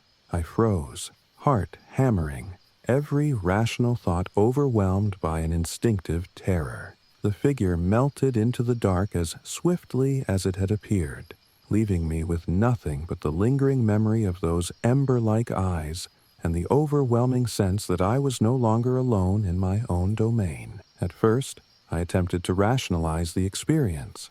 I told myself it was a trick of the fading light, a trick my mind played after long, exhausting days of labor and solitude. I resolved to double-check my equipment, to install better lighting around the property, and to ensure that nothing else could be mistaken for a visitor in the twilight. But even as I took these precautions, the unsettling feeling that I was being watched grew stronger, as if the land itself harbored secrets that I had unwittingly disturbed. Late one night, after a day filled with relentless repairs and the hum of my temperamental generator, I awoke to a sharp, acrid smell that permeated the farmhouse. It was the same odor I had detected on that first eerie evening, the stinging mix of burning incense and sulfur, but this time it was accompanied by a low, almost imperceptible murmur, like a chant from a far-off ritual. I sat up in bed, my senses straining in the darkness, and listened. The sound ebbed and flowed like a tide, and for a long, dreadful minute, I couldn't tell if it was coming from outside or from deep within the walls of the house. I tried to dismiss it as my mind playing tricks, fueled by exhaustion and the isolation of my new life. Yet the vividness of the experience left me shaken. Determined to uncover the truth behind these disturbances, I began to dig into the local lore. I made several trips into the small town nearest to my homestead, a place that felt as if it had been frozen in time. There, in the dim interior of a modest church and over cups of bitter coffee with elderly locals, I listened to whispered tales of a devilish spirit, said to haunt the very hills I now called home. According to these stories, a malevolent presence had long been rumored to claim lost souls, a spirit of fire and brimstone that roamed the countryside in search of those who strayed too far into the darkness. I wasn't one to lend much credence to ghost stories, but as I pieced together the accounts, each more chilling than the last, I began to wonder if perhaps I had become entangled with something far beyond the mundane challenges of off-grid living. The accounts painted a picture of a restless, tormented force that could not be easily exorcised. Locals spoke of strange occurrences, a sudden, searing cold that descended in the dead of night, unexplained shadows that moved with predatory intent, and a persistent odor of sulfur that clung to the air like a curse. One old man, with a face etched by decades of hardship, warned me in a gravelly tone, "Son, this land holds its memories tight. The devil's domain here is not one you can simply ignore. Once he sets his eyes on you, he don't let go." I wasn't superstitious, but the weight of his words, combined with my own experiences, stirred something deep within me, a realization that I might be in over my head. As the days turned into weeks, I found myself embroiled in a silent struggle between my hardened pragmatism and an ever-growing sense of dread. My once cherished homestead was gradually transforming from a symbol of freedom into a battleground for forces I couldn't control. I began to see signs everywhere. Tools that were left neatly on a workbench would inexplicably shift positions overnight. The generator, once the reliable heart of my off-grid setup, would sputter to a halt with no warning, and at odd hours I would hear the distant echo of guttural chants that made my blood run cold. It was as if the very fabric of the land was conspiring against me, slowly eroding the sanctuary I had so painstakingly built. One humid summer night, I decided that I had to confront the presence directly. I waited until the inky darkness of midnight, armed with nothing more than a sturdy flashlight and a resolve born of necessity. I stepped outside, the heavy air wrapping around me like a shroud, and made my way towards the barn, the site of my earlier encounter with the demonic figure. Every step felt loaded with purpose and dread, my boots crunching softly on the gravel as I navigated the familiar paths that now seemed alien in the dark. The smell of sulfur was overpowering, and my pulse raced in time with the distant rumble of a coming storm. When I reached the barn, I paused, letting the silence of the night fill my ears. I called out, voice steady despite the trembling inside. "Who's there?" The only response was the rustling of leaves and the persistent, acrid odor that filled my senses. I shone my flashlight into the corners of the dilapidated structure, its beam cutting through the darkness in desperate arcs. For a moment, I thought I saw movement, a flicker of something dark and shifting at the edge of the light, but when I focused, it vanished like smoke on the wind. Then, in the space between my racing thoughts and the tangible darkness, I heard it, a slow, deliberate scraping sound, as if something heavy were being dragged across the barn's wooden floor. I edged closer, each step measured yet driven by a need to know what force had invaded my home. The scraping grew louder, a relentless, grating sound that seemed to echo in the cavernous space of the barn, and then, as suddenly as it had begun, it stopped. The oppressive silence that followed was more terrifying than the noise had been. I stood there in that silence, heart pounding, trying to decipher the meaning of it all.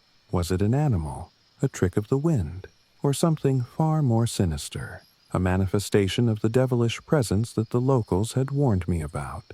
My rational mind battled with the primal fear that had clawed its way to the surface, and in that battle, the old adage that ignorance is bliss no longer held sway. I knew that if I continued to ignore these signs, I risked being swallowed whole by a force I did not understand.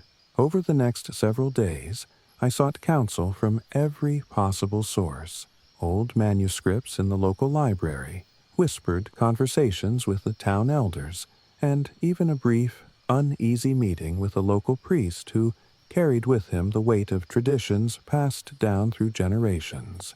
The priest, a quiet man with kind but haunted eyes, spoke softly of rituals and blessings meant to ward off evil. He admitted that while his faith had carried him through many hardships, there were times when the darkness seemed too entrenched to banish with simple prayers. His words, delivered with an earnest conviction, made me wonder if perhaps I needed to prepare myself for a confrontation with something truly ancient and malevolent. Armed with a mixture of practical tools and old religious symbols that the priest had lent me, a small hand-carved crucifix and a vial of holy water, I decided to perform a cleansing ritual in the barn. It was a desperate, last-ditch effort to reclaim the sanctity of my home. I cleared the space as best I could, lighting a few candles to cast soft halos of light against the weathered wood, and I began to recite the prayers the priest had taught me. My voice trembled at first, but as the words filled the space, I felt a spark of hope, a belief that maybe, just maybe, I could drive out the darkness that had taken hold. For a long, agonizing hour, I repeated the verses, watching as the shadows danced and flickered in response to the trembling flame of the candles. Then, just as I felt that the energy in the barn might be shifting, the oppressive scent of sulfur surged back, overwhelming the delicate aroma of burning wax and incense. The candles flickered wildly, and a sudden, violent gust of wind tore through the barn, extinguishing the fragile light. I stood there in the suffocating darkness, heart hammering and mind racing, as a low, guttural sound resonated through the air, a sound that seemed to come from the very depths of the earth itself. It was not a sound I had ever heard before, a primal growl that carried with it the weight of centuries of malice and despair. In that moment, I knew that the presence in my domain was not going to be easily exorcised. It had grown too powerful, too intertwined with the land itself. My attempts at a cleansing ritual had only served to agitate it further, as if it were a living thing provoked by my defiance. I retreated from the barn with a heavy heart, the images of that night etched indelibly into my mind.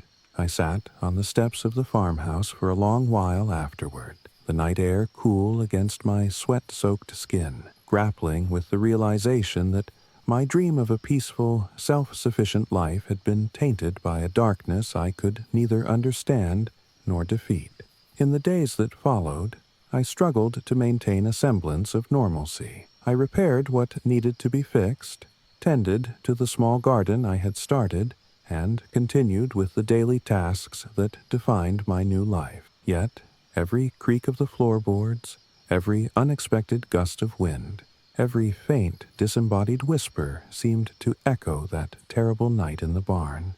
The oppressive sense of being watched grew stronger, and even the natural beauty of the Ozarks took on a sinister hue, as if the land itself were mourning a lost innocence.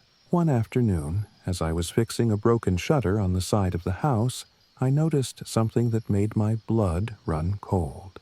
There, carved crudely into the wood of the shutter, were symbols I did not recognize, an arrangement of shapes and lines that pulsed with an uncanny energy. The markings were not the work of a careless hand, but seemed to have been inscribed with deliberate, ritualistic intent. I rubbed my fingers over the grooves, feeling as though I were touching a cursed relic, and a shiver ran down my spine. It was then that I realized that this presence was not content to lurk in the shadows.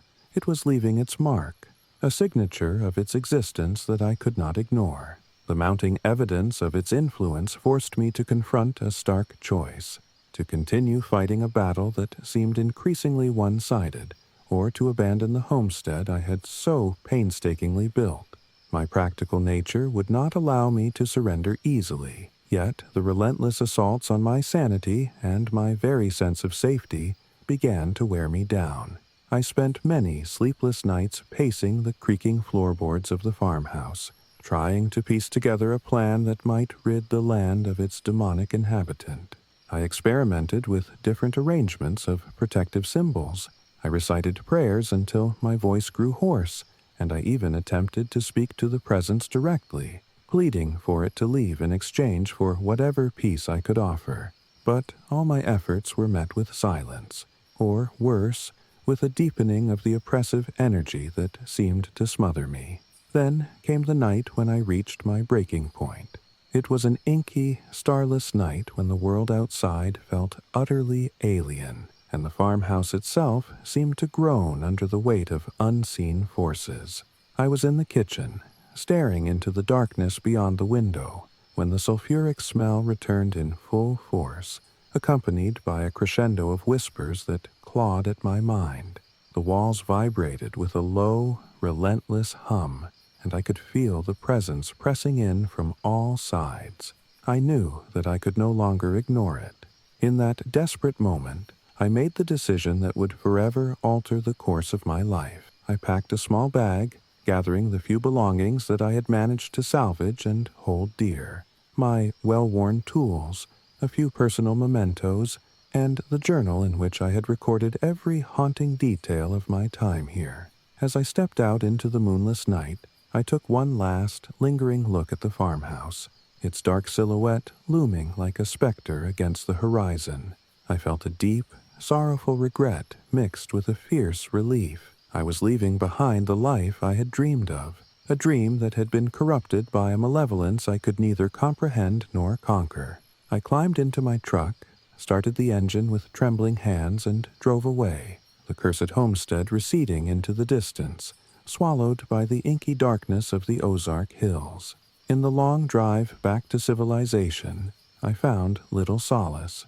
The memory of that land, the taste of sulfur on my tongue, the echo of demonic growls, the eerie flicker of ember-like eyes in the darkness haunted me relentlessly. I would often find myself staring blankly out the window, lost in thought, as if the landscape outside were a dark mirror reflecting a part of my soul that I had hoped to leave behind. Even now, in the years since I abandoned that forsaken homestead, I catch myself glancing over my shoulder when night falls, half expecting to see that malevolent presence stalking the edge of my vision. My time in the Ozarks taught me a lesson I never expected to learn, that the dream of off-grid living, of returning to nature to reclaim one's autonomy, can sometimes lead to encounters with forces far beyond our control. The isolation I had once craved became a crucible for confronting the darker facets of both the land and myself. I no longer view my escape from the corporate world as an unequivocal triumph. Rather, it is now tempered with the knowledge that nature is not always a benign, nurturing mother. Sometimes it is a realm where ancient, unspeakable energies lie in wait, ready to remind you that there are mysteries that should never be disturbed. I still keep the journal from that time, its pages filled with scribbled notes and frantic sketches, a chronicle of a struggle that nearly broke me. It serves as a stark reminder of the cost of challenging what we cannot understand, and the price of daring to live on the fringes of a world that holds more secrets than answers. I have come to understand that some battles are not meant to be won, that sometimes survival means knowing when to walk away. Today, I lead a quieter life in a small town far removed from the Ozark Hills, surrounded by a different kind of tranquility, a human-made calm that, while lacking the raw beauty of the wilderness, is free from the specters that once haunted me. Yet, every so often, on a particularly dark night or in the moments just before dawn, I remember that farmhouse and the relentless forces I encountered there. I think of the old priest's solemn warnings, the cryptic symbols carved into the wood, and those ember-like eyes that burned into my memory. I know now that my departure was not an admission of failure, but a recognition of the limits of my own power, a bitter concession to the reality that some domains are ruled by entities that transcend human understanding. In the end, my story in the Ozarks is one of both defiance and surrender, a narrative of ambition clashing with forces far older and more potent than any man could hope to master. I chose that life to reclaim a sense of purpose and self-reliance, but it came with an unanticipated cost, a confrontation with a darkness that forced me to reevaluate what I truly valued. I learned that sometimes the most practical decision is to recognize when the battle is lost, to pack up your dreams along with your belongings, and to drive away from the devil's domain with a heavy heart, yet a clear mind. As I sit here now, writing these memories in the quiet safety of my new home, I am filled with a bittersweet mixture of relief and regret. I have no desire to return to those haunted hills, nor do I think that any man should subject himself to such a trial. And yet, I cannot entirely shake the feeling that somewhere in those dark corners of the Ozarks, the devil still lingers, a silent guardian of secrets too terrible for daylight. My life has since found a steadier rhythm, one governed by the mundane realities of everyday existence, rather than the unpredictable whims of an ancient force. But when I hear a distant rumble of thunder or catch a whiff of something inexplicably sulphurous on the wind, I am reminded of that time, of the night when I finally understood that some domains are best left unchallenged. I share this account not as a cautionary tale for the faint of heart, but as a testament to the complex interplay between human ambition and the vast, inscrutable power of nature. My journey into the Ozark Hills was a plunge into a realm where the line between the natural and the supernatural blurred, where the quest for freedom led me to confront forces that defied explanation. It is a part of my life that I carry with me, a reminder that even in our most determined moments, the world can present us with challenges that force us to confront our own limitations. Now, whenever I catch a glimpse of a rugged hill or a cluster of ancient trees, I feel a twinge of that old fear and respect, a silent acknowledgement of the power that dwells in places we dare not fully comprehend. And though I have moved on, I remain ever vigilant, a man tempered by experience, Who knows that sometimes the price of freedom is the willingness to let go when the darkness proves too deep?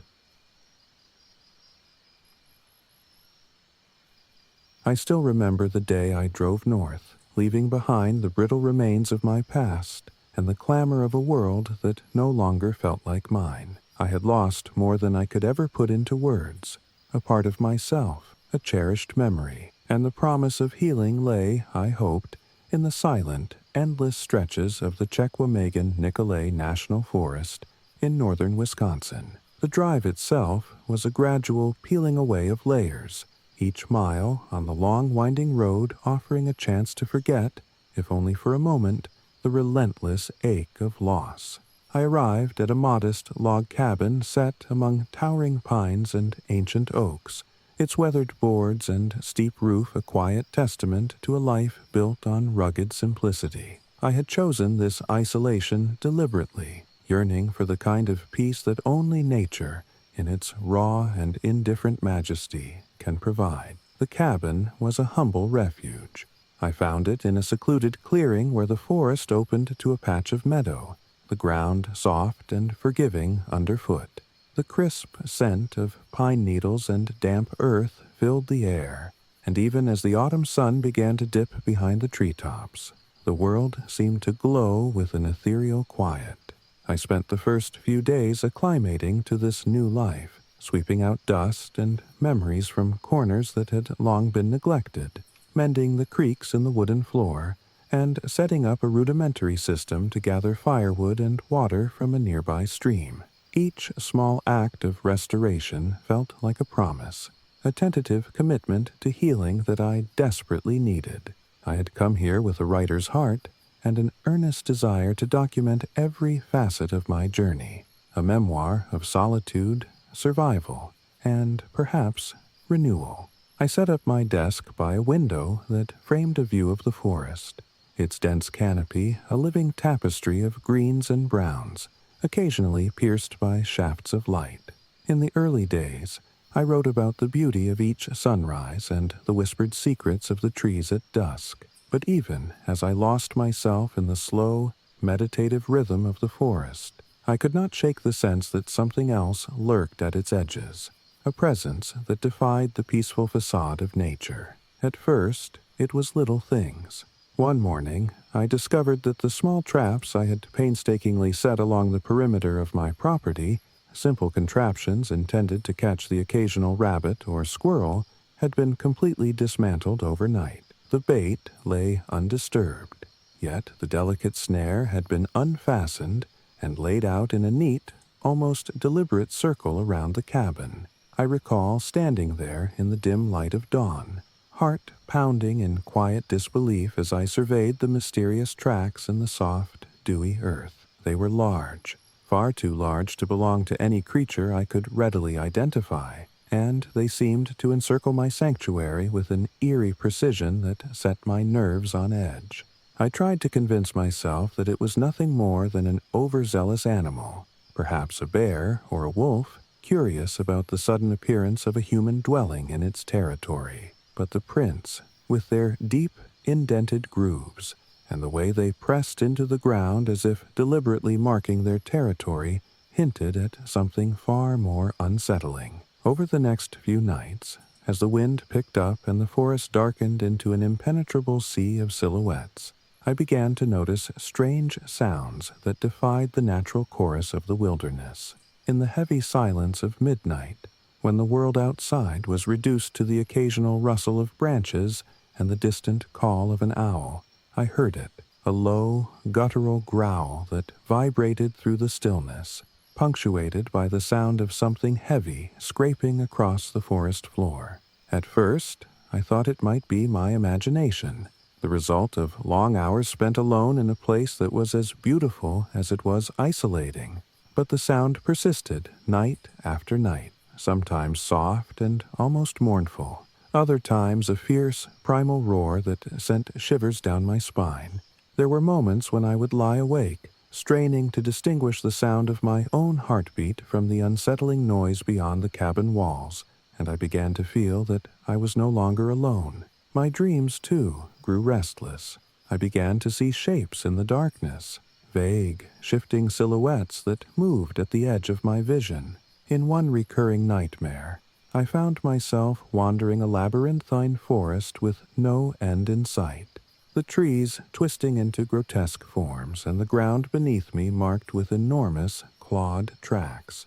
I would awaken, drenched in sweat, the echo of low, mournful growls still resonating in my ears, and the terror of those dreams would cling to me throughout the day like a shadow. I started to keep a detailed journal of these experiences, writing down every unusual occurrence and every inexplicable mark I found etched into the soft earth outside my cabin. As weeks turned into months, my initial sense of calm began to erode. I found that the line between my own thoughts and the mysterious happenings around me was growing thinner, as if the forest itself were seeping into my mind. I spent hours poring over old books and local folklore, desperate to find an explanation for the unnerving tracks and the unearthly sounds that haunted my nights. It was during one of these long, solitary research sessions in the cramped, musty confines of the local library that I first encountered the legend of the Wendigo, a monstrous spirit said to inhabit the deepest, darkest reaches of the northern forests. According to the ancient tales I uncovered, the Wendigo was not merely a creature of flesh and blood, but a manifestation of insatiable greed and despair, a being cursed by an insidious hunger that consumed not only its victims, but the very souls of those it encountered.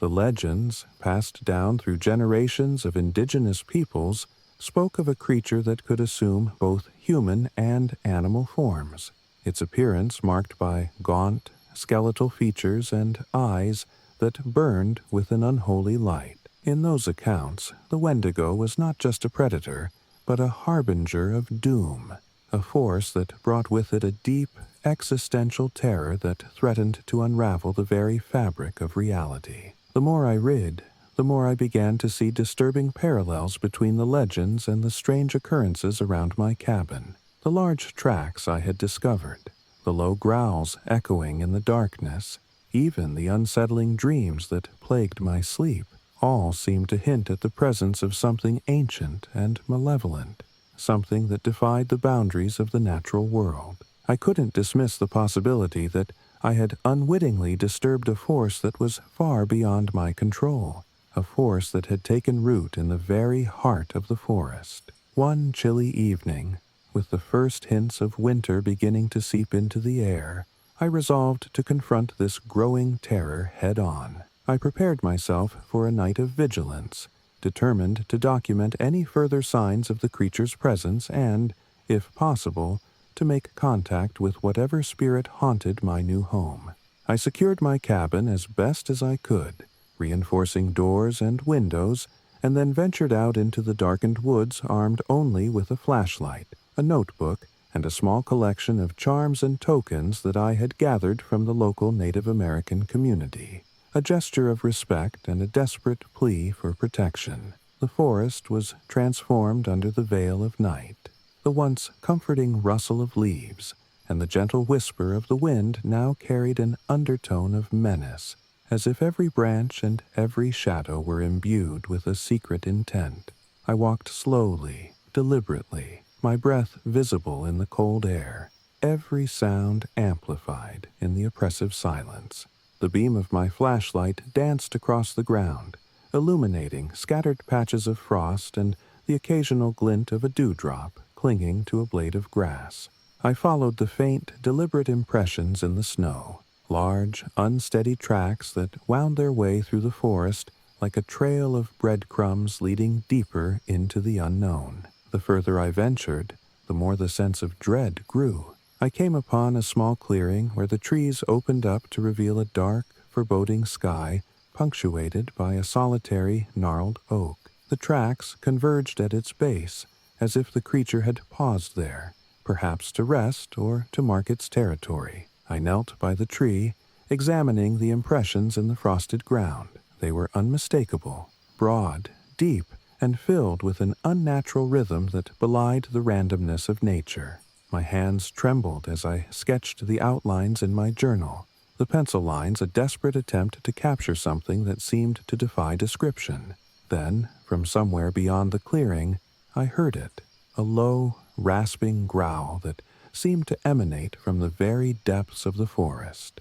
It was not a sound that belonged to any animal I had ever known. It was primal, a guttural expression of hunger and despair that set my heart pounding in terror. I rose slowly, every instinct urging me to flee, yet a part of me, a part that had come here seeking truth, compelled me to stay and face the unknown. I called out, voice barely a whisper in the vastness of the night. "Who's there?" My words were swallowed by the darkness, and for a long moment there was only silence broken by that low, persistent growl.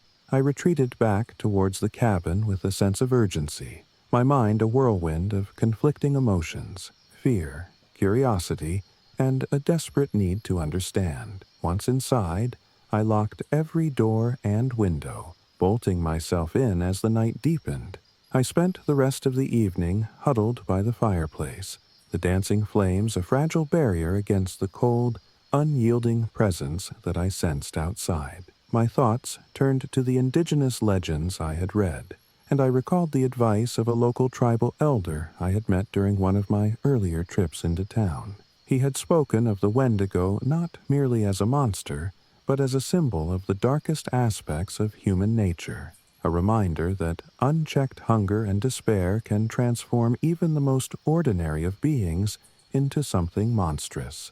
His words had unsettled me then, and they now resonated with a newfound clarity. In the following days, I reached out to the elder, whose name was Mr. Running Elk. He lived on a modest reservation a short drive from my cabin, and though I was nervous about disturbing him with what I suspected were mere superstitions, his quiet dignity and measured tone reassured me. Over cups of strong, bitter coffee in his humble kitchen, I recounted my experiences, my broken traps, the mysterious tracks, the low, sorrowful growls in the night. Mr.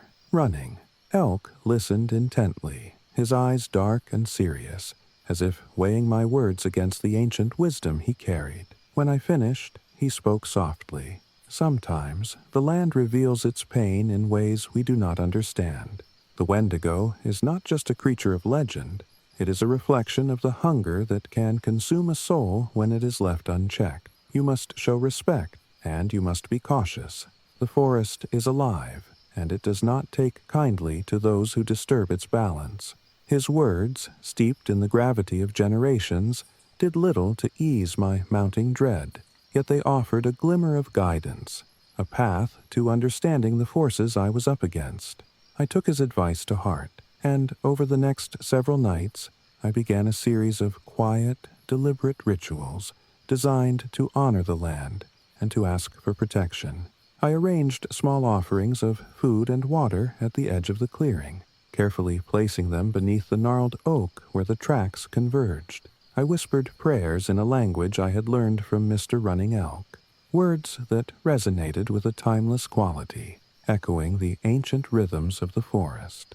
Each offering was a small act of humility, an acknowledgement that I was a guest in a realm far older and more mysterious than myself.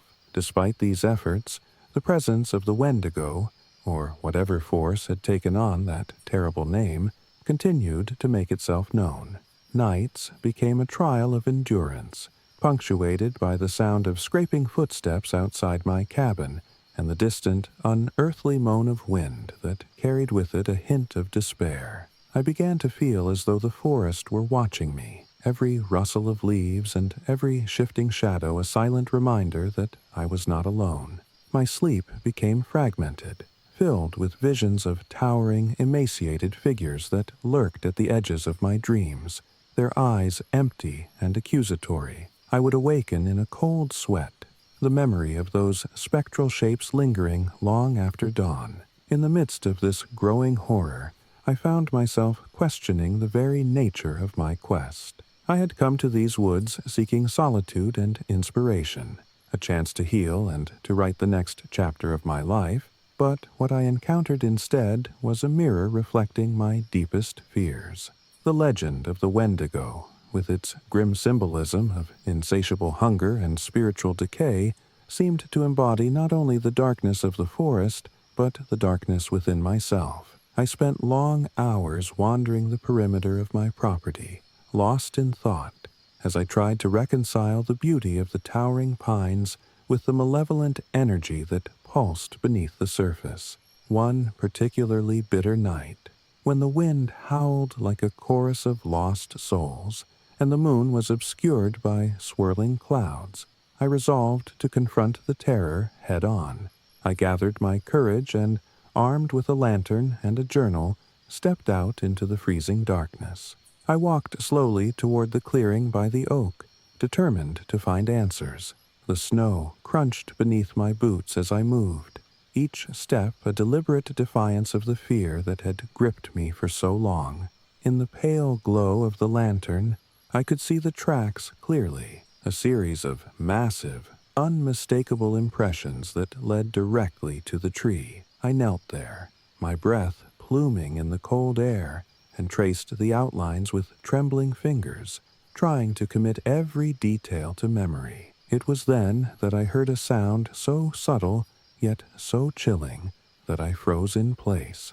A whisper, almost imperceptible, drifted on the wind, a voice that seemed to come from the very depths of the oak itself. I leaned in closer, straining to catch the words, but they remained elusive, like fragments of a forgotten prayer. The silence that followed was profound, and for a long, agonizing moment, I felt as though I were standing on the threshold of something both ancient and terrible. My heart pounded in my chest as I slowly rose and retreated back to the cabin, the lantern's glow flickering wildly in my grasp. Inside, I barricaded the door and sat huddled by the small wood stove, my mind reeling with the implications of what I had experienced. I could no longer deny that I had disturbed something primal, a force that was as much a part of the forest as the trees and the snow. The Wendigo, whether a literal creature or a manifestation of the forest's darker side,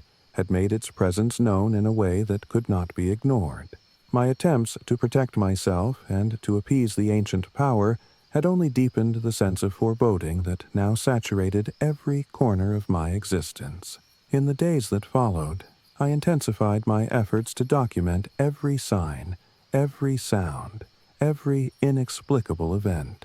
I set up a series of crude cameras along the perimeter of the cabin, their lenses pointed toward the clearing where the tracks converged, hoping to capture some tangible evidence of the creature's passage.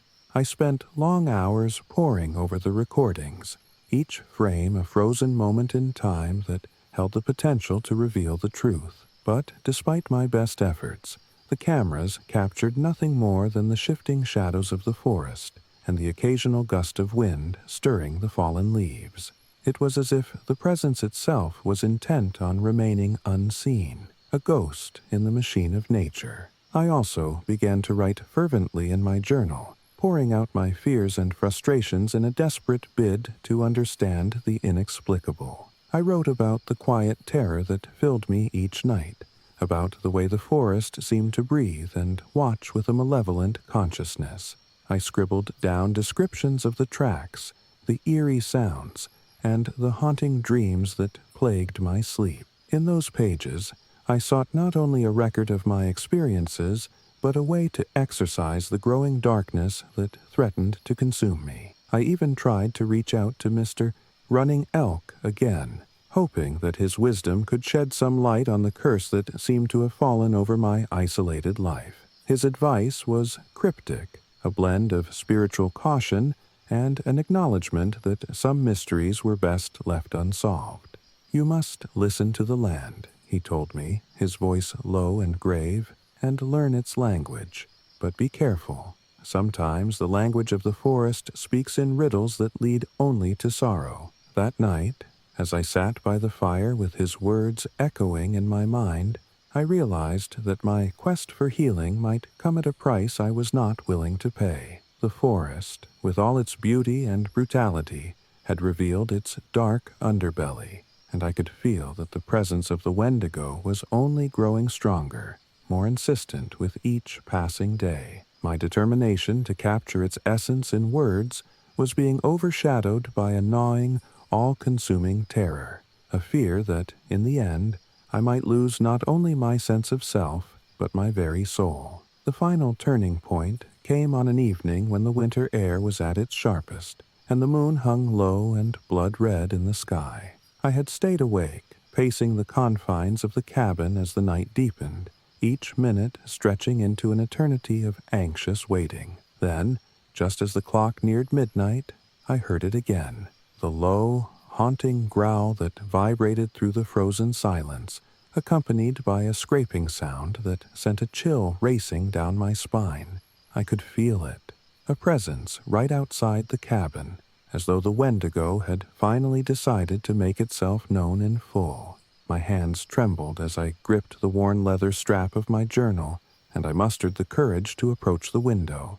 Outside, in the dim glow of the moon, I saw a massive set of footprints leading directly to the door, the imprints fresh in the frost. The sight of those tracks, so raw and unmistakable, shattered any lingering illusion that I might be safe here. In that moment, I knew that I could no longer remain. The forest, with all its whispered promises of solitude and healing, had transformed into a domain of relentless terror, a place where the very essence of life was tainted by an ancient, unyielding hunger.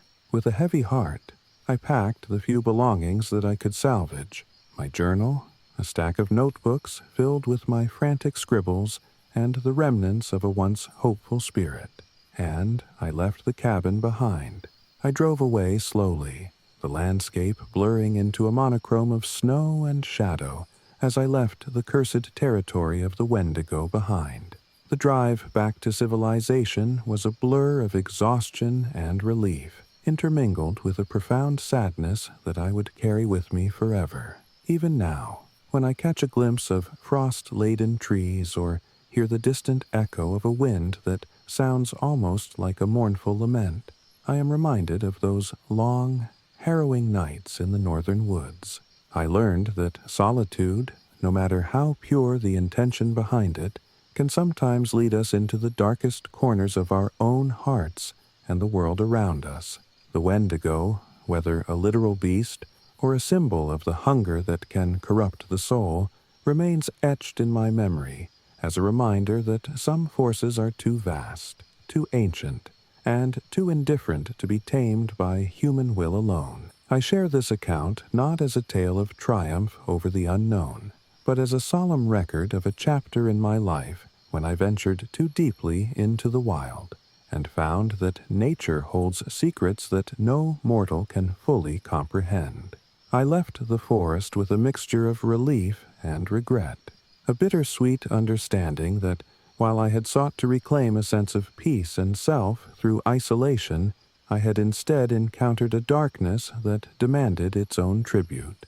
My experiences among the towering pines and frost-covered meadows of northern Wisconsin have forever altered the way I view the natural world. I now know that behind every serene landscape lies a story of struggle, a hidden narrative woven into the fabric of the earth, waiting to be acknowledged.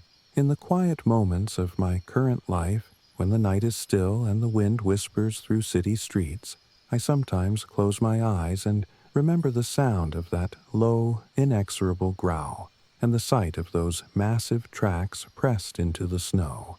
I recall the fear that gripped me, the desperate hope that I might capture the truth in my writing, and the final, shattering decision to leave behind a place that had promised healing, but delivered only relentless terror.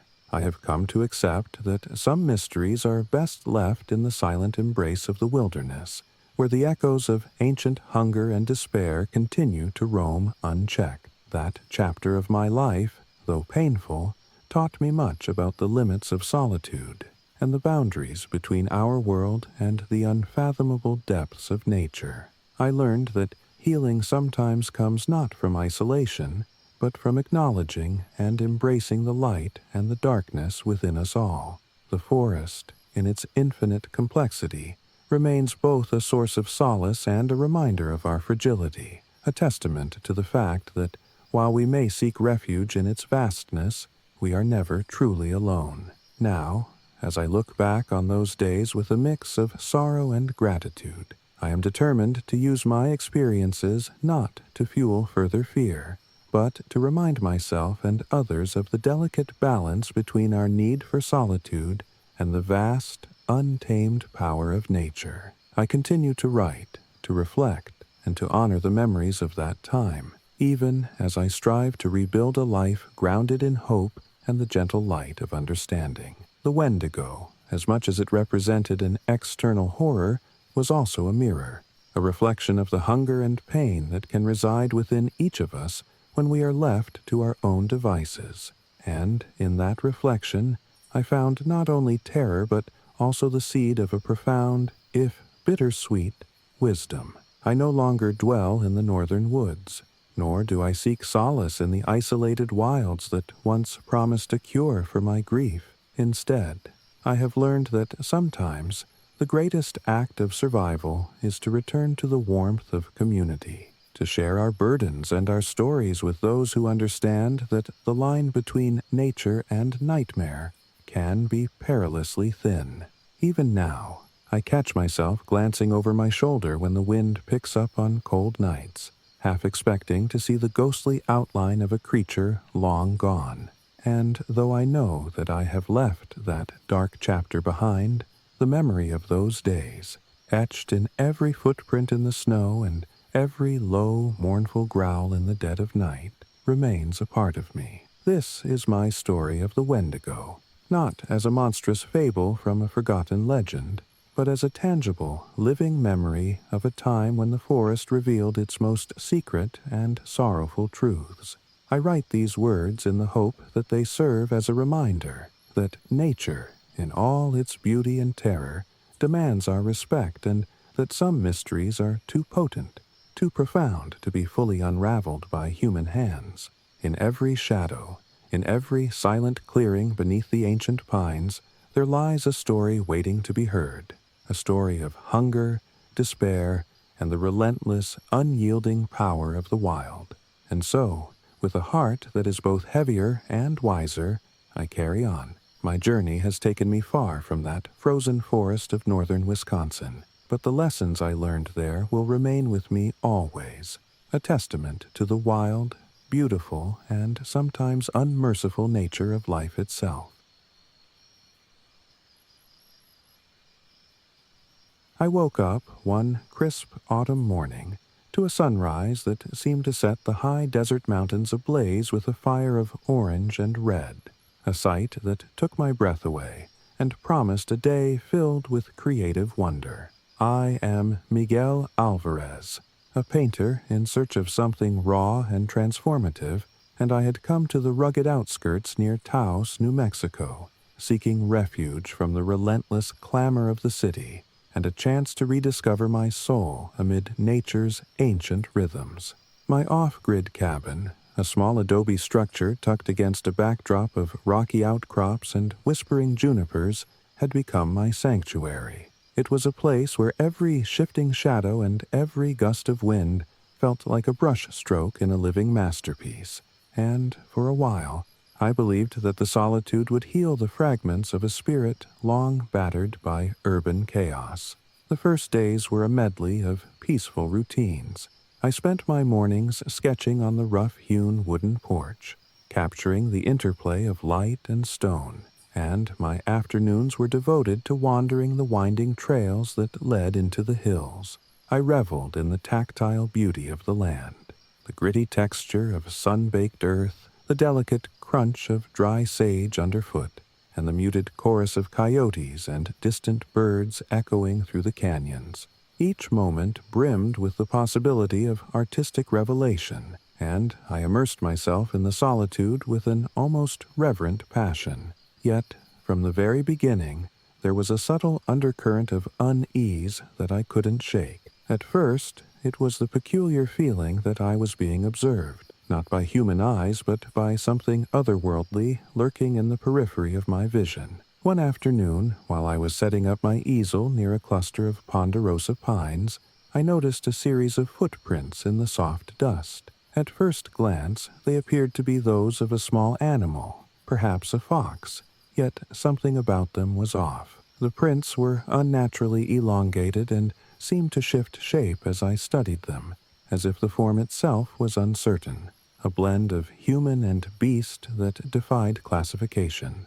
I knelt down, my heart thrumming with a mix of curiosity and trepidation, and traced the outlines with a pencil. The lines blurred and reformed in my mind, leaving me with an inexplicable sense that I had witnessed something both extraordinary and unnerving. In the following days, I began to notice more oddities.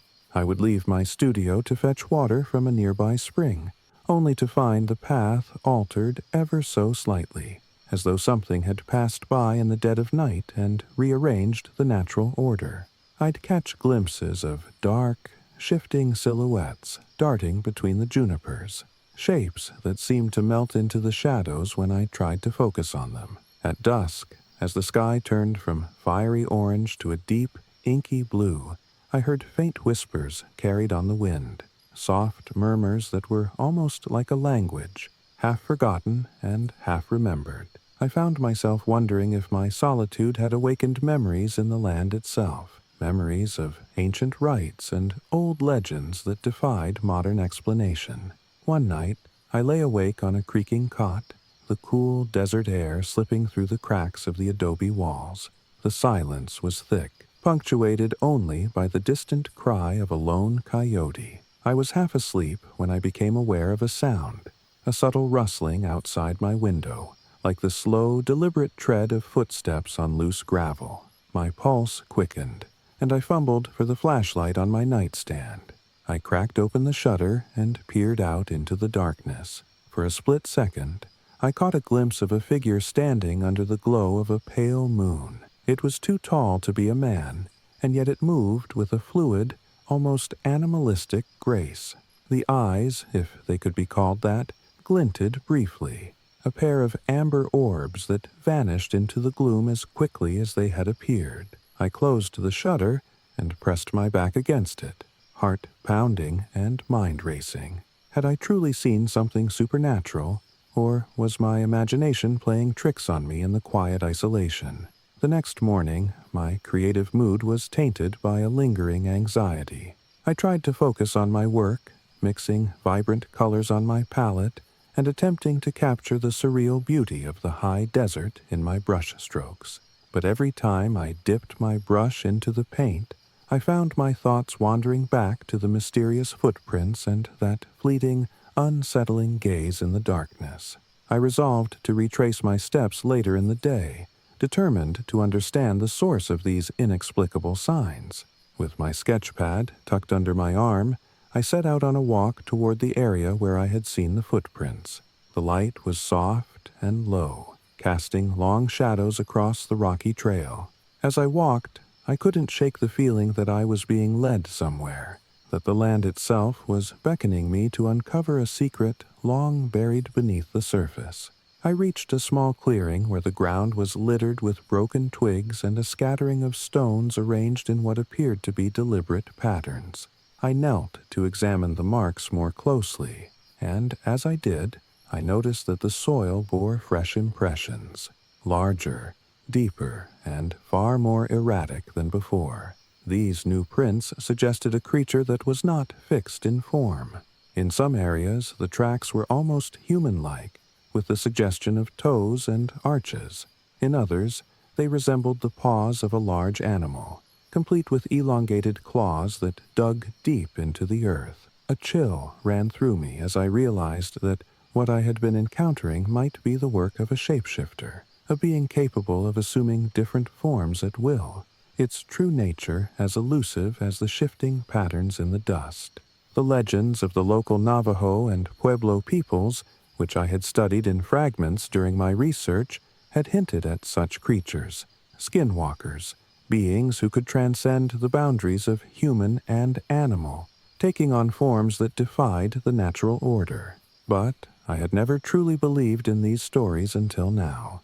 With each new sign, each inexplicable footprint, I felt the veil between myth and reality growing thinner. That night, as I sat by the small campfire outside my cabin, I tried to convince myself that the mind can conjure monstrous shapes in the dark when isolated for too long. Yet the fire's light danced on the walls and seemed to reveal forms in the shadows that I could not ignore. My days took on a rhythm of cautious exploration and creative endeavor. I painted by day, striving to capture the luminous hues of the desert sky and the rugged beauty of the mountains. But my nights were filled with restless watchfulness. I began to leave a journal by the doorway, noting every detail, a rustle here, a whisper there, the eerie patterns of footprints, and soon my writings became a blend of art and investigation. I recorded my dreams too, which were increasingly vivid and disturbing. In one dream, I found myself running through an endless canyon, chased by a figure that shifted with every step, its form blurring between a man and a beast. I awoke with a start, my sheets damp with sweat, the image of that relentless pursuer etched into my mind. There were moments when I attempted to engage with the presence directly, almost as if I were trying to communicate with an old, enigmatic friend. One afternoon, as I sat quietly on the porch after a long day of painting, I spoke aloud. "I see you out there. I know you're watching. Who are you?"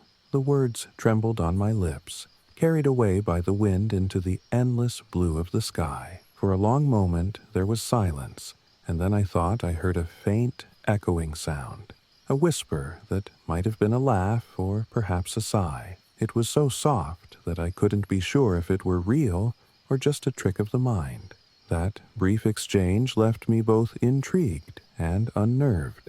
I wondered if, in some strange way, the creature might be reaching out to me, seeking to bridge the chasm between its hidden world and mine. As the weeks passed, the signs became bolder. I started finding traces near the cabin, scratches on the wooden siding that had not been there before, as though something had brushed against the walls in the dead of night. One morning, I awoke to see what looked like handprints, large and smeared, left on the glass of the back door. They were too erratic to be the work of a child or an animal, and they seemed to shimmer slightly in the early light, as if they were not entirely composed of flesh. My heart pounded as I examined the prints, and I felt an overwhelming sense of being touched by something both ancient and unknowable. I sought answers from the local community as best I could. I visited a small cultural center in Taos, where elders shared stories steeped in tradition and caution. They spoke in measured tones of beings that roamed the high desert, creatures of transformation and trickery. One elder, his voice soft and resonant with wisdom, told me, "The land here remembers. It carries the stories of those who have walked upon it, both human and spirit. When you see the shifting shapes in the dust, know that you are not alone. There are forces at work that defy our understanding. Respect them, and perhaps they will respect you in return." His words, delivered with the gravity of someone who had lived many lifetimes in the embrace of the land, left an indelible mark on me. I began to see the phenomenon not as an attack, but as an invitation, a call to look deeper into the mysteries that had always hovered at the edge of my creative vision. Yet, despite my attempts at reconciliation, there came a night when the mystery could no longer be contained by cautious curiosity. It was one of those rare, stormless nights when the moon hung low and full, bathing the landscape in an ethereal glow. I was alone in the cabin, the silence a comforting cloak around me, when I heard a series of soft knocks at the door. I hesitated, my mind racing through 1,000 possibilities until I mustered the courage to approach. I opened the door slowly, half expecting to find a wandering traveler or a lost animal, but there was nothing there, only the cool, still air and the faintest trace of a scent I recognized from before, a mixture of desert sage and something metallic, like blood. I closed the door quickly and retreated to the safety of the living area, my hands trembling. The encounter left me shaken. I could no longer deny that I was not alone in this place, that the boundary between my world and that of the unknown was fraying. I resolved to stay up, to guard the cabin through the night, determined to confront whatever might come. I armed myself with nothing more than a flashlight and my own resolve, sitting in a small armchair by the window. The hours ticked by in a slow, agonizing rhythm, each moment stretching out into a tapestry of dark possibilities. Then, as the clock neared the early hours of dawn, I heard it, a sound that made my blood run cold. It was the unmistakable sound of footsteps, deliberate and measured, circling the cabin. I gripped the armrest as the footsteps paused right outside the door, and I could see a flicker of movement through the thin veil of the window's reflection, a shadow that seemed to ripple and shift with no fixed form. In that instant, every tale I had ever heard of shapeshifters and skinwalkers came rushing back. The creature was here, and it was watching. I felt a surge of adrenaline, a mix of terror and a strange, inexplicable compassion, as if the being before me was not merely an adversary, but a tragic echo of the land's ancient history. I called out softly, "Show yourself," my voice wavering in the charged silence. There was no answer, only the continued steady cadence of those mysterious steps until, gradually, they receded into the darkness, leaving me with a haunting emptiness and a mind reeling with questions. Over the following days, I tried to resume my work, painting and writing about the landscape, but my thoughts were forever tainted by that encounter. The strange, shifting figures and the soft, ambiguous murmurs that haunted the nights became recurring motifs in my sketches and journal entries. I attempted to capture the ethereal quality of the experience, mixing bold strokes with subtle, shifting washes of color that suggested something in flux. Yet, every time I picked up my brush, I felt as though I were battling against an invisible force that threatened to spill over into my art, an ever-present reminder that the boundary between inspiration and terror was perilously thin. I began to incorporate elements of the unknown into my work, drawing abstract forms that mimicked the fluid shapes of the creature. I even ventured out at night, armed with my sketch pad and a small flashlight, to document the transient shapes that appeared at the edge of my vision. I remember one evening vividly. The air was cool and still, and I had positioned myself near a rocky outcrop where the land sloped down toward a barren stretch of earth. I saw it, a figure that shifted from the form of a man to that of a wolf in a matter of seconds. It moved with an eerie grace, its eyes reflecting the moonlight like liquid gold, and for a moment I felt as though I were witnessing not a monster, but a sorrowful spirit caught between worlds.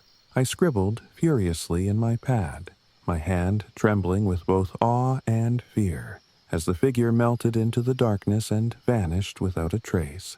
Each night thereafter, the encounters became more frequent, the shifting shapes more defined, yet always elusive, like trying to capture smoke with bare hands.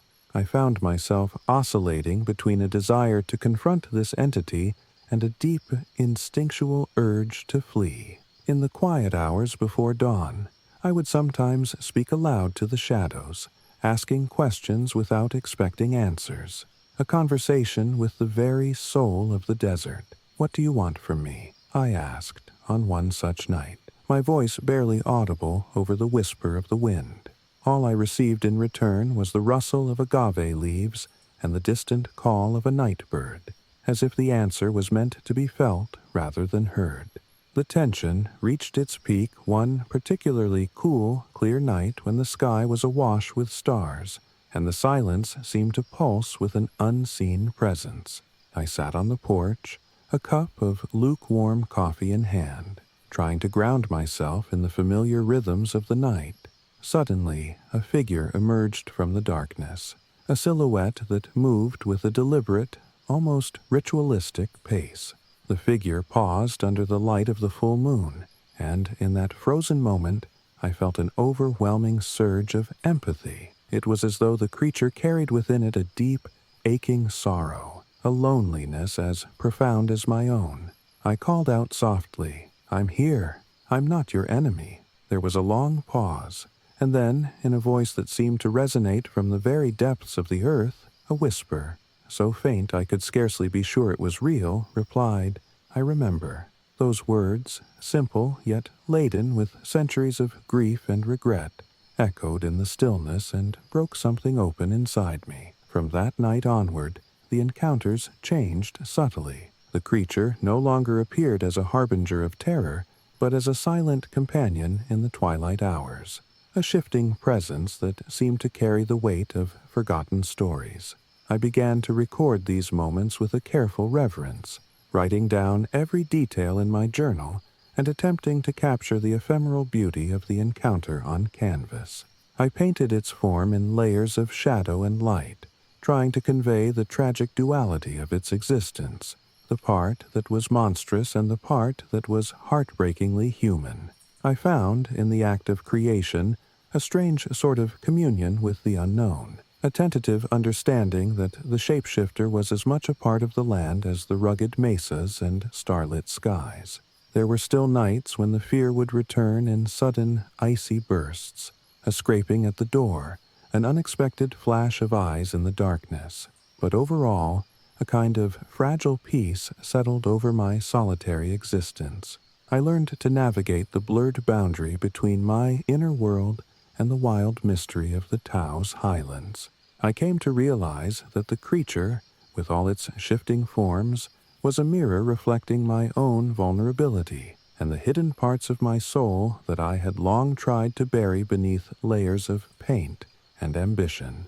By the time the chill of winter began to soften into the tentative promise of spring, I had gathered enough fragments of these strange encounters to fill countless pages and canvases. I had documented the shapeshifter not as a creature of horror, but as a tragic, enigmatic spirit, a living embodiment of the timeless dance between creation and destruction, between beauty and despair. My art had transformed into a dialogue with the land and its ancient secrets, a conversation in which every brushstroke and every word carried the weight of both wonder and sorrow. In the end, I learned that my journey to Taos was not just a retreat from the clamor of the modern world, but an immersion into a deeper, older story, a story in which I was both a participant and an observer. The shapeshifter, with its ever-changing visage, taught me that life is a constant metamorphosis, that what appears monstrous may also be a manifestation of pain and longing, and that the line between the human and the inhuman is as delicate and shifting as the desert wind. Though I sometimes feel the echo of those shadowed encounters when I return to the city, when the neon lights and busy streets seem to mask the deeper truths of existence, I carry with me the memory of that silent, moonlit dialogue, the bittersweet understanding that the land, in all its stark beauty and mystery, is alive with secrets waiting to be acknowledged. Now, as I sit in my small studio back in Taos, surrounded by paintings that capture both the light and the darkness of those fateful nights, I often reflect on that journey. I remember the raw vulnerability I felt under the full moon, the trembling in my voice as I addressed a being that defied explanation, and the way its whispered reply, "I remember," resonated in the hollows of my heart. It was a moment that changed me, one that stripped away the pretenses of modern life and left me bare before the vast, unknowable tapestry of nature. I no longer fear the shifting shadows or the mysterious presence that flits at the edge of my vision. Instead, I embrace them as part of the endless cycle of transformation that defines both the natural world and our own inner lives.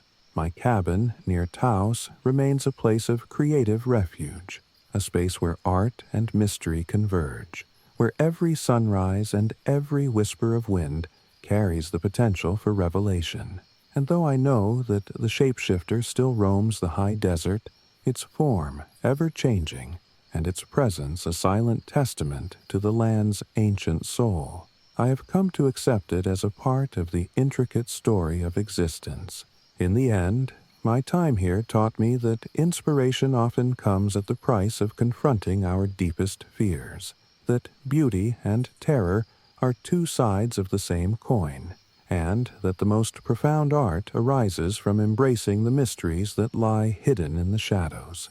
I carry that lesson with me every day, not as a burden, but as a luminous spark that fuels my creativity and reminds me that even in the harshest isolation, the soul can find connection in the most unexpected forms.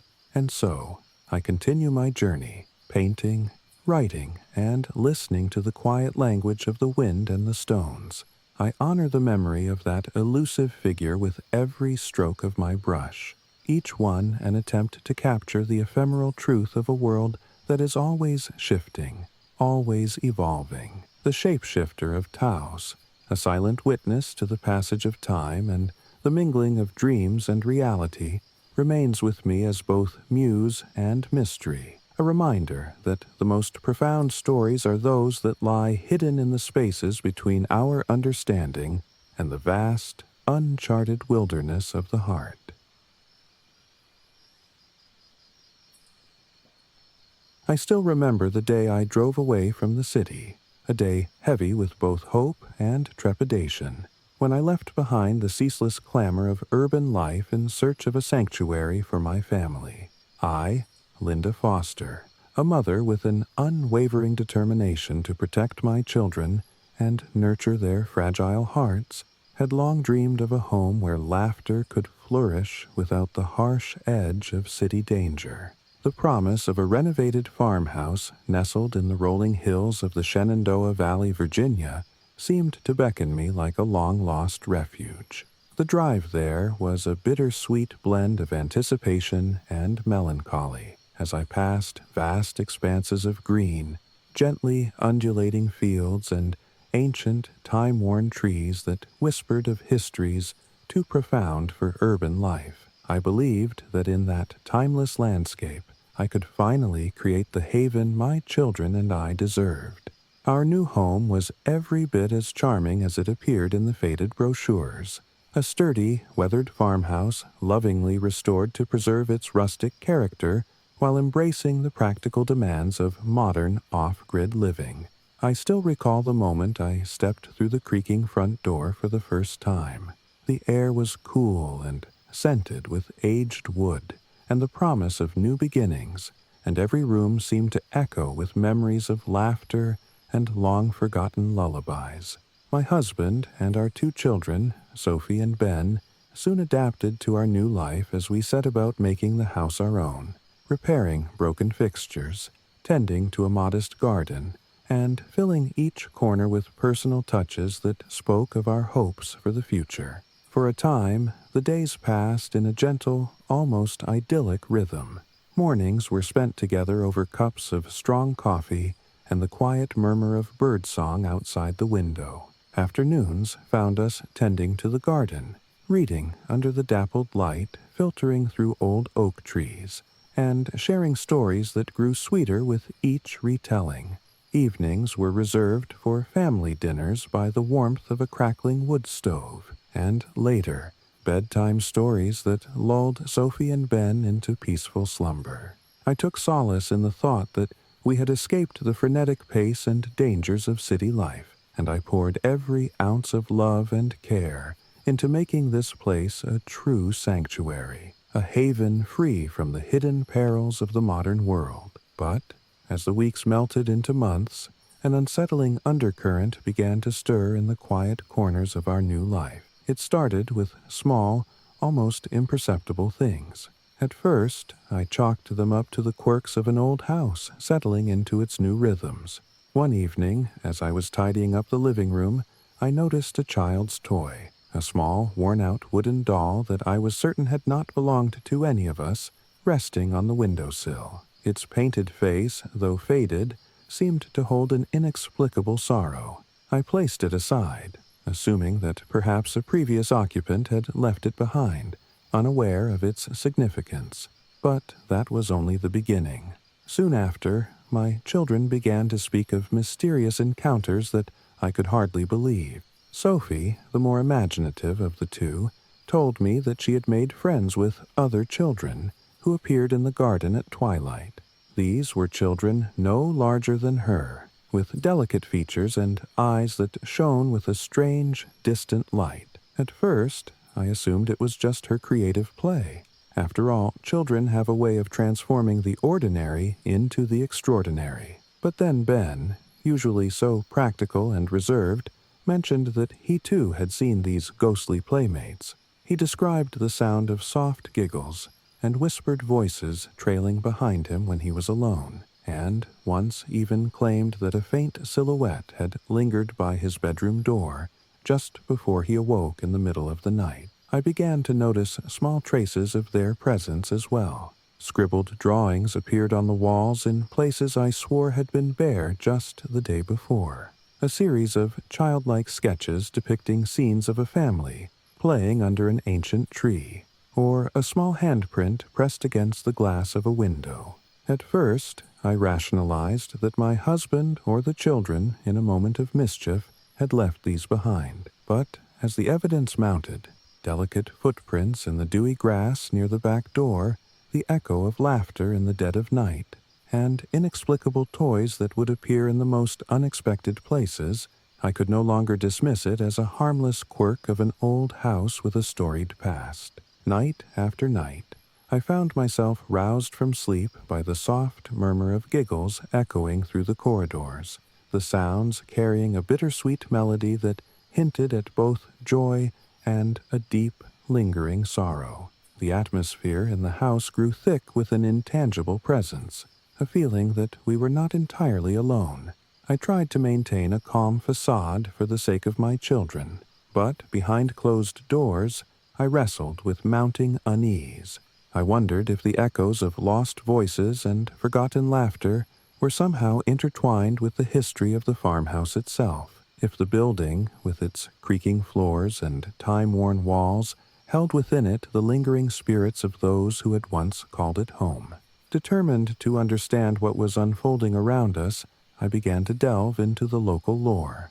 I visited the nearby town, where I sought out elderly residents and local historians who might shed light on the farmhouse's past. In a small, sunlit corner of the local library, I discovered records of a tragic event nearly a century ago. A family, beloved by the community, had perished in a mysterious fire that had ravaged a section of the property. The children of that family had vanished without a trace, their laughter silenced forever, leaving behind only whispers of sorrow and an enduring sense of loss.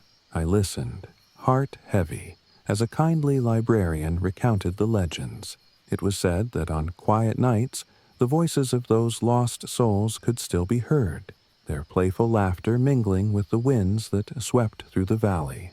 I left the library with a profound sense of melancholy, the realization settling in that our new home might be haunted not by malicious spirits, but by the echoes of a past steeped in tragedy. Back at the farmhouse, the experiences continued to intensify. Sophie began insisting that her new friend, a little girl with pale blue eyes and a timid smile, needed to be taken care of. Every morning, she would greet me with a serious, almost urgent tone. "Mommy, did you see her? She's waiting outside by the swing." I'd find the swing gently swaying in the early light, though the air was still and there was no breeze to set it in motion.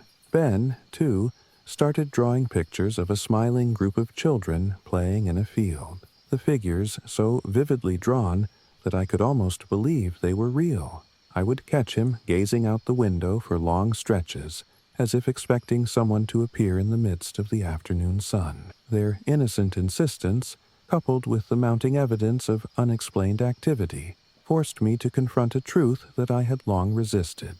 Our new home was not empty. It was alive with memories and echoes of lives long past. In the face of this mystery, I found myself caught between two conflicting instincts: my fierce desire to shield my children from any harm, and my deep, empathetic need to honor the unseen presences that seemed to call out for recognition. I sought the counsel of a local spiritual guide, a gentle woman named Marjorie, who had long been respected in the community for her knowledge of the old ways. Over cups of herbal tea in her modest parlor, I recounted the strange events, my voice trembling with a mix of fear and sorrow. Marjorie listened intently, her eyes soft with compassion, and when I finished, she spoke in a measured tone. Sometimes the past lingers like a gentle echo, not to harm, but to be remembered.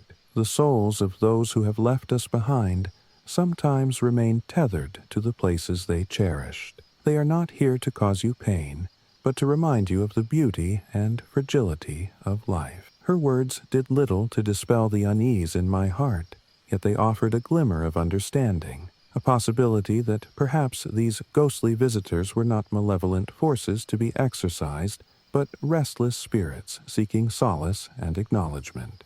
Together with Marjorie, I organized a small ritual to honor the memories of the lost family and to offer them a measure of peace.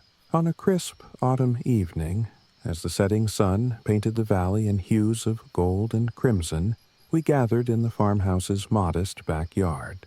Marjorie carefully arranged a circle of wildflowers, old photographs of the family that I had found in local archives, and small trinkets that seemed imbued with the weight of time. With a gentle cadence, she led us in a prayer of remembrance, a soft, haunting chant that seemed to vibrate in the very air around us. I watched, tearful and hopeful, as Sophie and Ben clutched my hand, their eyes wide and uncertain, and for a long, silent moment, it felt as if the past and the present converged in a fragile, luminous embrace. In the days that followed the ritual, the intensity of the hauntings began to wane. The unexplained giggles and the delicate traces of ghostly play grew quieter, more subdued, as if the spirits had found a measure of rest in the acknowledgement of their sorrow. Yet, even as the overt manifestations diminished, I could not shake the lingering sense of melancholy that had taken root in the farmhouse.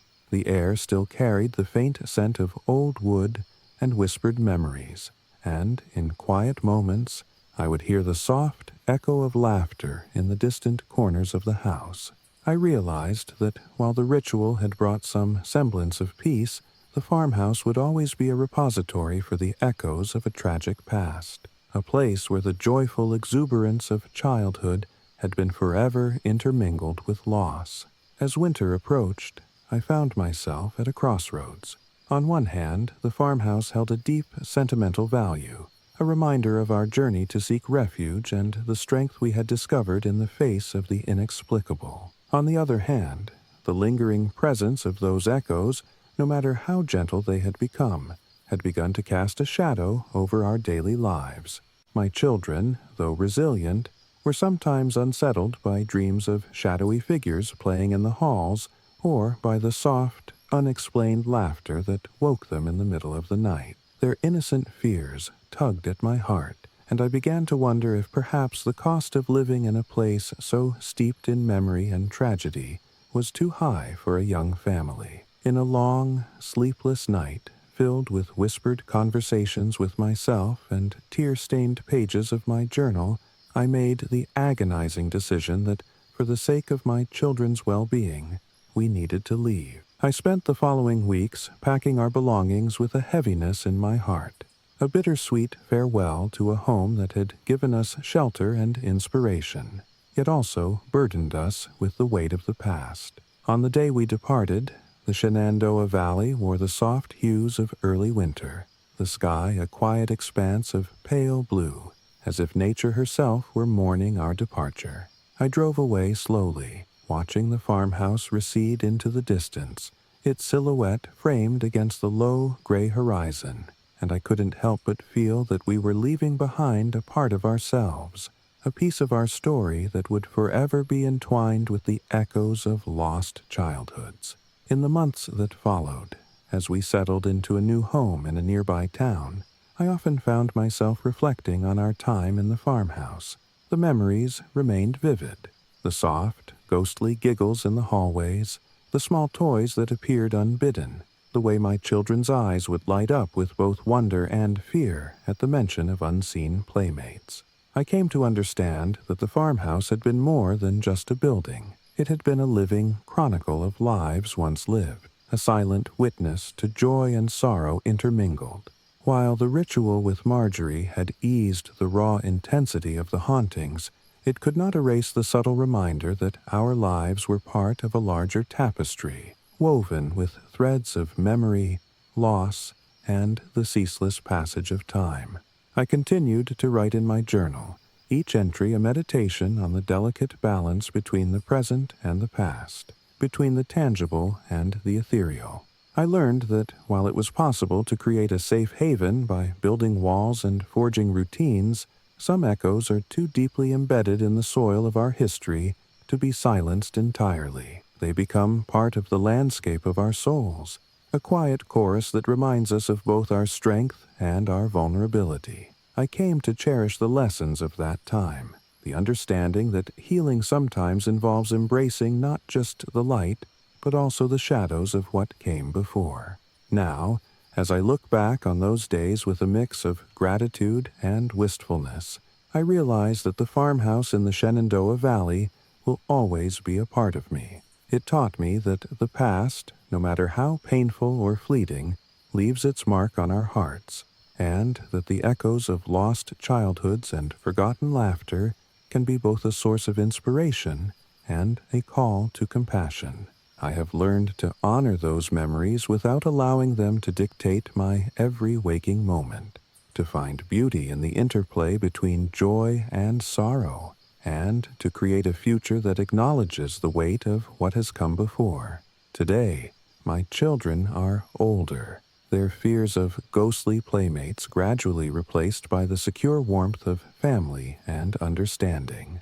We have built a new home filled with light and laughter, yet in quiet moments, when the wind rustles through the trees or a distant melody of laughter drifts on the air, I sometimes pause and remember that old farmhouse and the ghosts it held. I think of the rituals performed, the whispered prayers, and the soft, tender acknowledgement of lives once lived. In that remembrance, I find a quiet strength, a recognition that our pasts, however shadowed, can serve as guides to our future. I share this account not to evoke terror or sorrow, but as a testament to the resilience of the human spirit and the transformative power of memory. The echoes of childhood in that Shenandoah home remind me that even amidst loss and lingering grief, there can be found moments of profound beauty and connection, a reminder that our lives, like the old farmhouse, are built not just of wood and stone,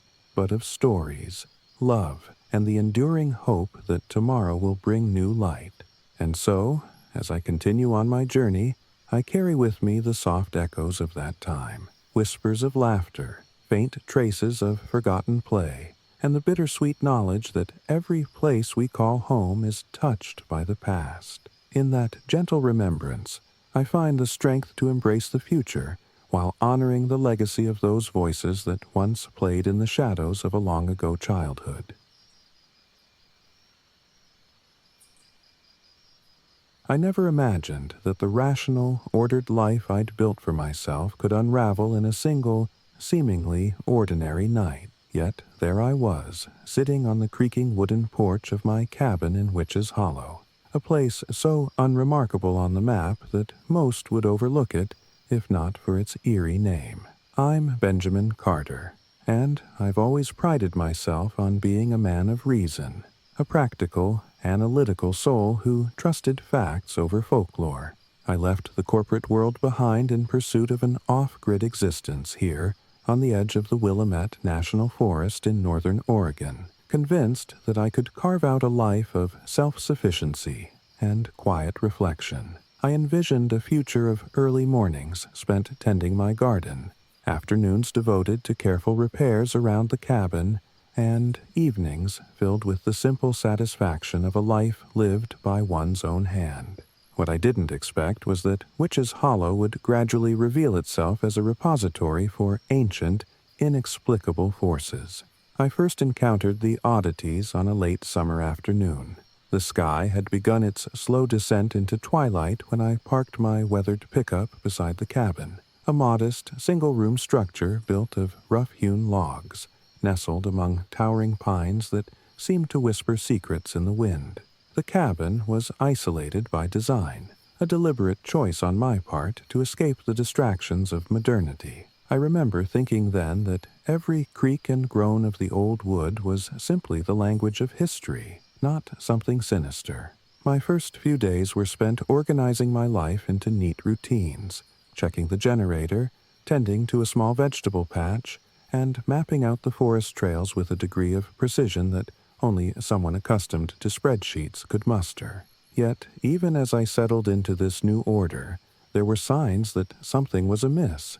On my second evening, as I returned from chopping firewood, I noticed an odd pattern etched into the bark of one of the pines. At first glance it appeared as a series of scratches, perhaps the work of a restless animal, but the marks were too deliberate, too geometric. I ran my fingers over them, feeling the shallow grooves, and felt a chill that had nothing to do with the cool night air. I dismissed it as a trick of my imagination, a remnant of the old growth, but in the back of my mind a question lingered. Who or what would carve such symbols in the dark of a northern Oregon forest? That unsettling thought was soon compounded by other inexplicable events. One night, when I was reviewing a few documents by the glow of a desk lamp in my study, I heard a low murmur outside the cabin, a sound almost like a chant carried on the wind. I paused, listening intently, but the murmur receded into the rustle of the pines, leaving me with a sense of disquiet I couldn't quite rationalize.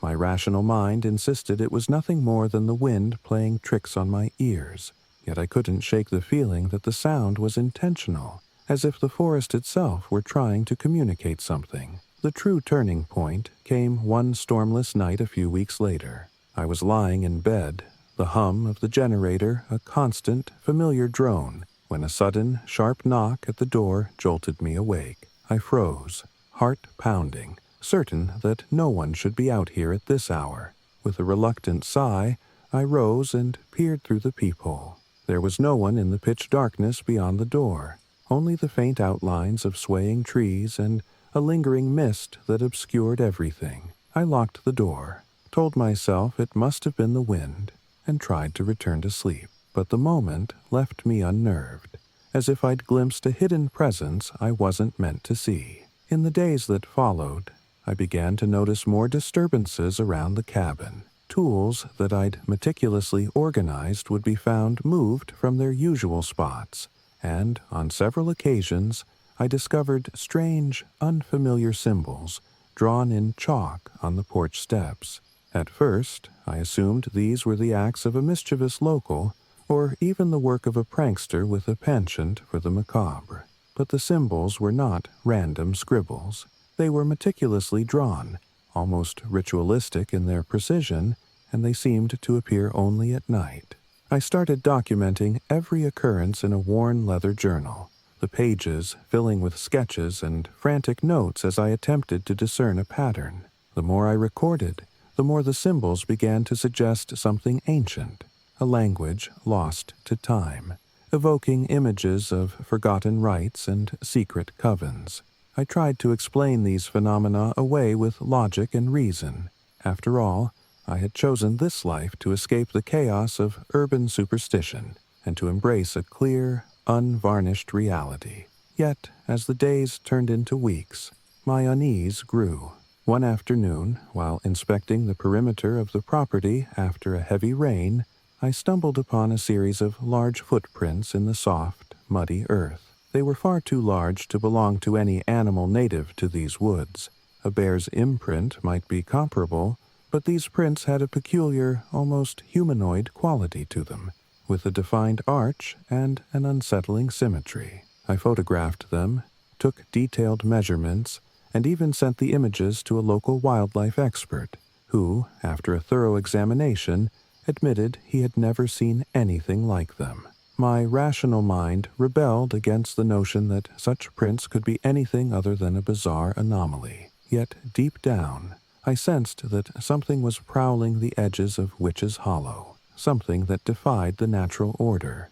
The more I searched for logical explanations, the more the evidence pointed to something otherworldly. My nights became restless, punctuated by the sound of distant voices and the persistent feeling of being watched. I began to experience moments of time slipping away, a flash of movement in the corner of my eye, a door left ajar when I was certain I had locked it moments before. I would wake to find the temperature in the cabin inexplicably cold, as if an icy presence had passed through the room. I even caught myself speaking aloud in an attempt to reassure my own frayed nerves, only to hear my words echo back in a distorted, almost mocking tone. Desperation led me to seek the counsel of local experts in the old ways, a quiet, reclusive practitioner known as Mara, who lived on the outskirts of the nearest town. Mara was a woman with deep-set eyes and a calm, measured demeanor that lent her an air of authority. I arrived at her modest home after a long, winding drive through dense forest roads, the landscape taking on an almost surreal quality in the dim light of early evening. Over a cup of strong herbal tea, I recounted the events at Witch's Hollow, laying out the evidence as logically and dispassionately as I could. Mara listened intently, nodding occasionally, her gaze never wavering from mine. When I had finished, she leaned back, her expression thoughtful, and said softly, "There is an energy here that does not belong to the world of the ordinary. Witch's Hollow is a place where the veil between what we know and what we do not is perilously thin. Sometimes, when the past is too potent, it reaches out to us in ways that defy explanation." Her words, though not entirely surprising given the local lore, struck a chord deep within me, a mixture of dread and reluctant acceptance. I had always believed that the world could be explained through science and logic, yet here was someone telling me that not every mystery could be unraveled by reason alone. Determined to confront these forces on my own terms, I decided to take a series of measures to protect my home and to assert my own authority over the encroaching darkness. I began by reinforcing the perimeter of the cabin, installing additional locks and motion-activated lights along the drive. I placed small, inconspicuous talismans in strategic locations, symbols that Mara had given me, inscribed on small pieces of wood meant to ward off malevolent energies. Every evening, before nightfall, I would walk the grounds and recite a quiet prayer, a litany of words that I hoped would fortify the boundary between the natural and the supernatural. I told myself that if I could control my environment, I could drive away the forces that threatened to intrude on my rational existence. For a time, these precautions seemed to work. The nightly disturbances lessened slightly, and I allowed myself a small measure of relief. I resumed my work on the cabin with a renewed determination, repairing broken fences, tidying the garden, and even starting a small vegetable plot that had lain fallow for years. Yet, deep down, I knew that these were only temporary reprieves, a bandage on a wound that continued to throb beneath the surface of my carefully ordered life. Then came the night that shattered my fragile sense of control. I had been awakened by a sound unlike any I had heard before, a low, resonant hum that vibrated through the very walls of the cabin. I sat up in bed, my heart hammering in my chest, straining to discern the source of the sound. It seemed to emanate from everywhere and nowhere at once, a sound that belonged more to the realm of dreams than to waking life. Unable to ignore it, I rose and made my way to the front door, armed with nothing but a flashlight and a deep, trembling resolve. As I stepped outside, the world seemed to hold its breath. The night was eerily still, the only light coming from a thin crescent of moon that barely illuminated the narrow path leading away from the cabin. I followed the sound as it guided me through the dense brush and over uneven ground, the beam of my flashlight cutting feebly through the darkness. The hum grew louder, its tone almost musical in its cadence, a lamentation that resonated with a sorrow I couldn't explain.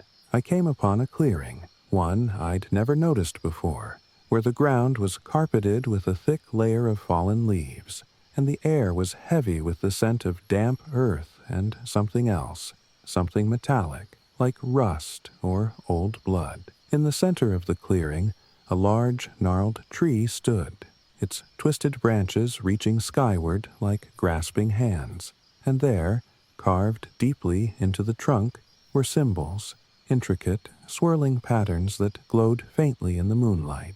My rational mind reeled at the sight. The carvings were not natural, nor were they the work of any modern vandalism I could imagine. They were ancient, unmistakable in their ritualistic precision. I approached the tree slowly, my senses overwhelmed by a mixture of fear, fascination, and an inexplicable pull that urged me to decipher the meaning of those marks. I ran my fingers along the grooves, feeling the jagged edges beneath my skin, and, for a moment, I felt as though the tree itself were alive, communicating in a language older than words. The hum reached a crescendo, a deep, resonant note that seemed to vibrate in my bones, and then it stopped abruptly, leaving an oppressive silence that was almost deafening in its intensity. I retreated from the clearing in a daze, my mind racing with questions I could not answer. Was this a curse, a warning, or simply the imprint of ancient rituals long forgotten by the modern world? I returned to the cabin and locked every door and window, my hands shaking as I fumbled with the keys. Sleep eluded me that night, replaced by a relentless barrage of thoughts and images, a swirl of symbols, half-glimpsed faces in the dark, and the persistent, unyielding hum that had invaded my sanctuary. In the days that followed, I tried to resume my routine as if nothing had happened, but the cabin no longer felt like a haven of reason and self-reliance. It had become a stage for an otherworldly drama, one in which I was a reluctant participant, caught between my own skepticism and the undeniable evidence of forces beyond my control. I began to experience vivid nightmares, visions of dark figures dancing around the ancient tree, of spectral women chanting in a language I could not understand, and of a presence that loomed just at the edge of my vision, always watching, always waiting. I recorded these dreams in my journal, each entry a mixture of analytical notes and raw, unfiltered emotion. I found myself questioning everything I had once believed about the world, that nature was a benign force, that every phenomenon could be explained by science, that I was the master of my own fate. Desperation drove me to consult Mara once more. I returned to her small, candle-lit home with my journal clutched in my hand and a mind teeming with unanswered questions. She listened quietly as I recounted the latest events, my discovery of the carvings, the oppressive hum, the nightmares that had left me gasping in the dark. When I finished, she regarded me with a sorrowful intensity, as if weighing my soul on scales that measured not logic, but the weight of ancient burdens. Witch's Hollow is not a place where you can simply impose your rational order and expect the unknown to vanish, she said softly. There is a curse here, woven into the very fabric of this land. It is a legacy of anger and sorrow, of rituals and broken promises, and it demands acknowledgement, not denial. You must decide if you are willing to confront it head-on, or if you will let it consume you from within. Her words struck me with a force that left me reeling. I had come here seeking a refuge from the chaos of modern life, only to discover that the quiet of the forest harbored its own ancient turmoil. Over the next several nights, I oscillated between a fierce desire to dispel the curse and a deep, sinking realization that some forces are not meant to be mastered by human will alone. I intensified my protective measures, reconfiguring the talismans around the cabin and reinforcing every possible barrier. But the sense of dread persisted, like a slow, insidious tide eroding the edges of my resolve. One evening, as the wind howled through the pines and the rain began a steady, lashing rhythm against the windows, I sat by the small wood stove with my journal open, reading over the entries I had made in a feverish state of fear and confusion. The pages told a story I could no longer deny, a story of a man who had sought refuge in nature's embrace, only to find himself ensnared in a web of ancient curses and spectral warnings. I knew then that my time in Witch's Hollow was nearing its end. The rational part of me, that steadfast believer in logic and order, recognized that no amount of protective charms or meticulous planning could dispel a force so deeply woven into the land's history. With a heavy heart, I began the painstaking process of packing my belongings. I folded away my journal, carefully wrapped my tools and personal mementos, and locked up the few treasures that I had brought with me from the world of reason. As I loaded the last box into my pickup, I cast one final, lingering glance at the cabin. Its silhouette was etched against the stormy sky, a dark, silent sentinel that held within its walls the echoes of countless secrets. I felt a profound sadness as I drove away, the rain blurring the landscape into a haze of gray and green, and I knew that leaving Witch's Hollow was both an act of self-preservation and a reluctant farewell to a chapter of my life that had changed me in ways I was only beginning to understand. The drive back to civilization was long and pensive. I found myself lost in thought, replaying every strange encounter and every chilling moment in my mind. I recalled the deliberate scratches on the pines, the inexplicable movements in the periphery of my vision, the low hum that vibrated through the silence of the night, and the ancient symbols carved into the bark of that solitary tree. Each memory was a puzzle piece in a larger, unsolvable mystery, a mystery that defied the neat compartments of scientific explanation. I realized that Witch's Hollow was not merely a haunted place, but a living embodiment of the past's unresolved anguish, a manifestation of a legacy that had persisted long after the voices of its creators had faded into silence. Even now, as I settle back into the relative normalcy of a small town far from the dense forests of northern Oregon, I cannot help but feel the lingering weight of that experience.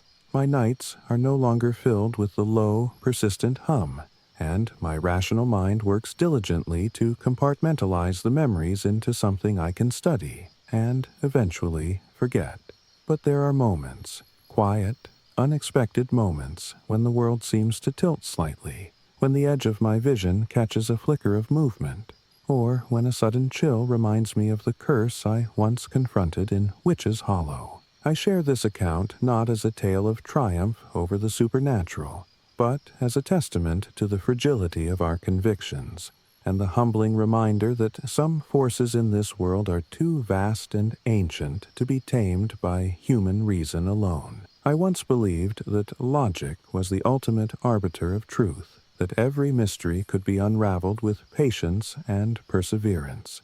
But Witch's Hollow taught me that the world is filled with enigmas that resist our attempts to control them, a world where the past bleeds into the present, where curses and legacies linger like shadows on the wall, and where the line between the rational and the irrational is as thin and ephemeral as a whisper in the dark. I have learned that sometimes the bravest act is not to confront the unknown head-on, but to recognize when the cost of remaining is too high. My departure from Witch's Hollow was not a defeat. It was an acknowledgement that I am not, and perhaps never will be, master of every mystery that the world holds. I left behind the cabin, the ancient trees, and the curse that had seeped into the very soil, taking with me a sense of both loss and liberation. In the end, I discovered that the greatest strength lies in knowing one's own limitations, a lesson that has guided me ever since. Now, as I look back on those tumultuous weeks from the safe distance of hindsight, I see that my time in Witch's Hollow was both a confrontation with an otherworldly curse and an inner journey into the depths of my own soul. It forced me to grapple with questions of identity, of belief, and of the inexplicable intersections between the natural and the supernatural. Though I strive to maintain my rational outlook, there are moments when the memory of that cursed hollow stirs within me, a quiet reminder that some mysteries are not meant to be solved, but simply acknowledged, respected, and ultimately left behind. I continue to work, to think, and to build a life based on the principles I once held sacred. Yet, every now and then, when the wind is right and the night is especially dark, I feel the lingering echo of Witch's Hollow, a reminder that in every corner of this vast and unpredictable world, the past and the unknown await, just beyond the reach of our understanding. And while I may never fully embrace the irrational, I have come to accept that it is a part of our collective story, a story that, in its most mysterious moments, transcends the boundaries of human reason and touches something deeper, something eternal. This is my story of Witch's Hollow, a tale of a man who sought refuge in the promise of solitude and self-sufficiency, only to find that even the most rational of souls can be humbled by forces that defy explanation. I tell it not as a chronicle of terror, but as a reflection on the limits of our control, the enduring power of ancient legacies, and the quiet, persistent mystery that lingers at the edges of our understanding. In the end, I learned that true wisdom comes from embracing both the light and the dark, from acknowledging that every place we call home carries within it the whispers of a past that cannot be entirely silenced. As I continue on my journey, I hold close the lessons of Witch's Hollow, a reminder that even in a world governed by reason, there is beauty in the unknown, strength in the acceptance of mystery, and, sometimes, peace in knowing when to walk away.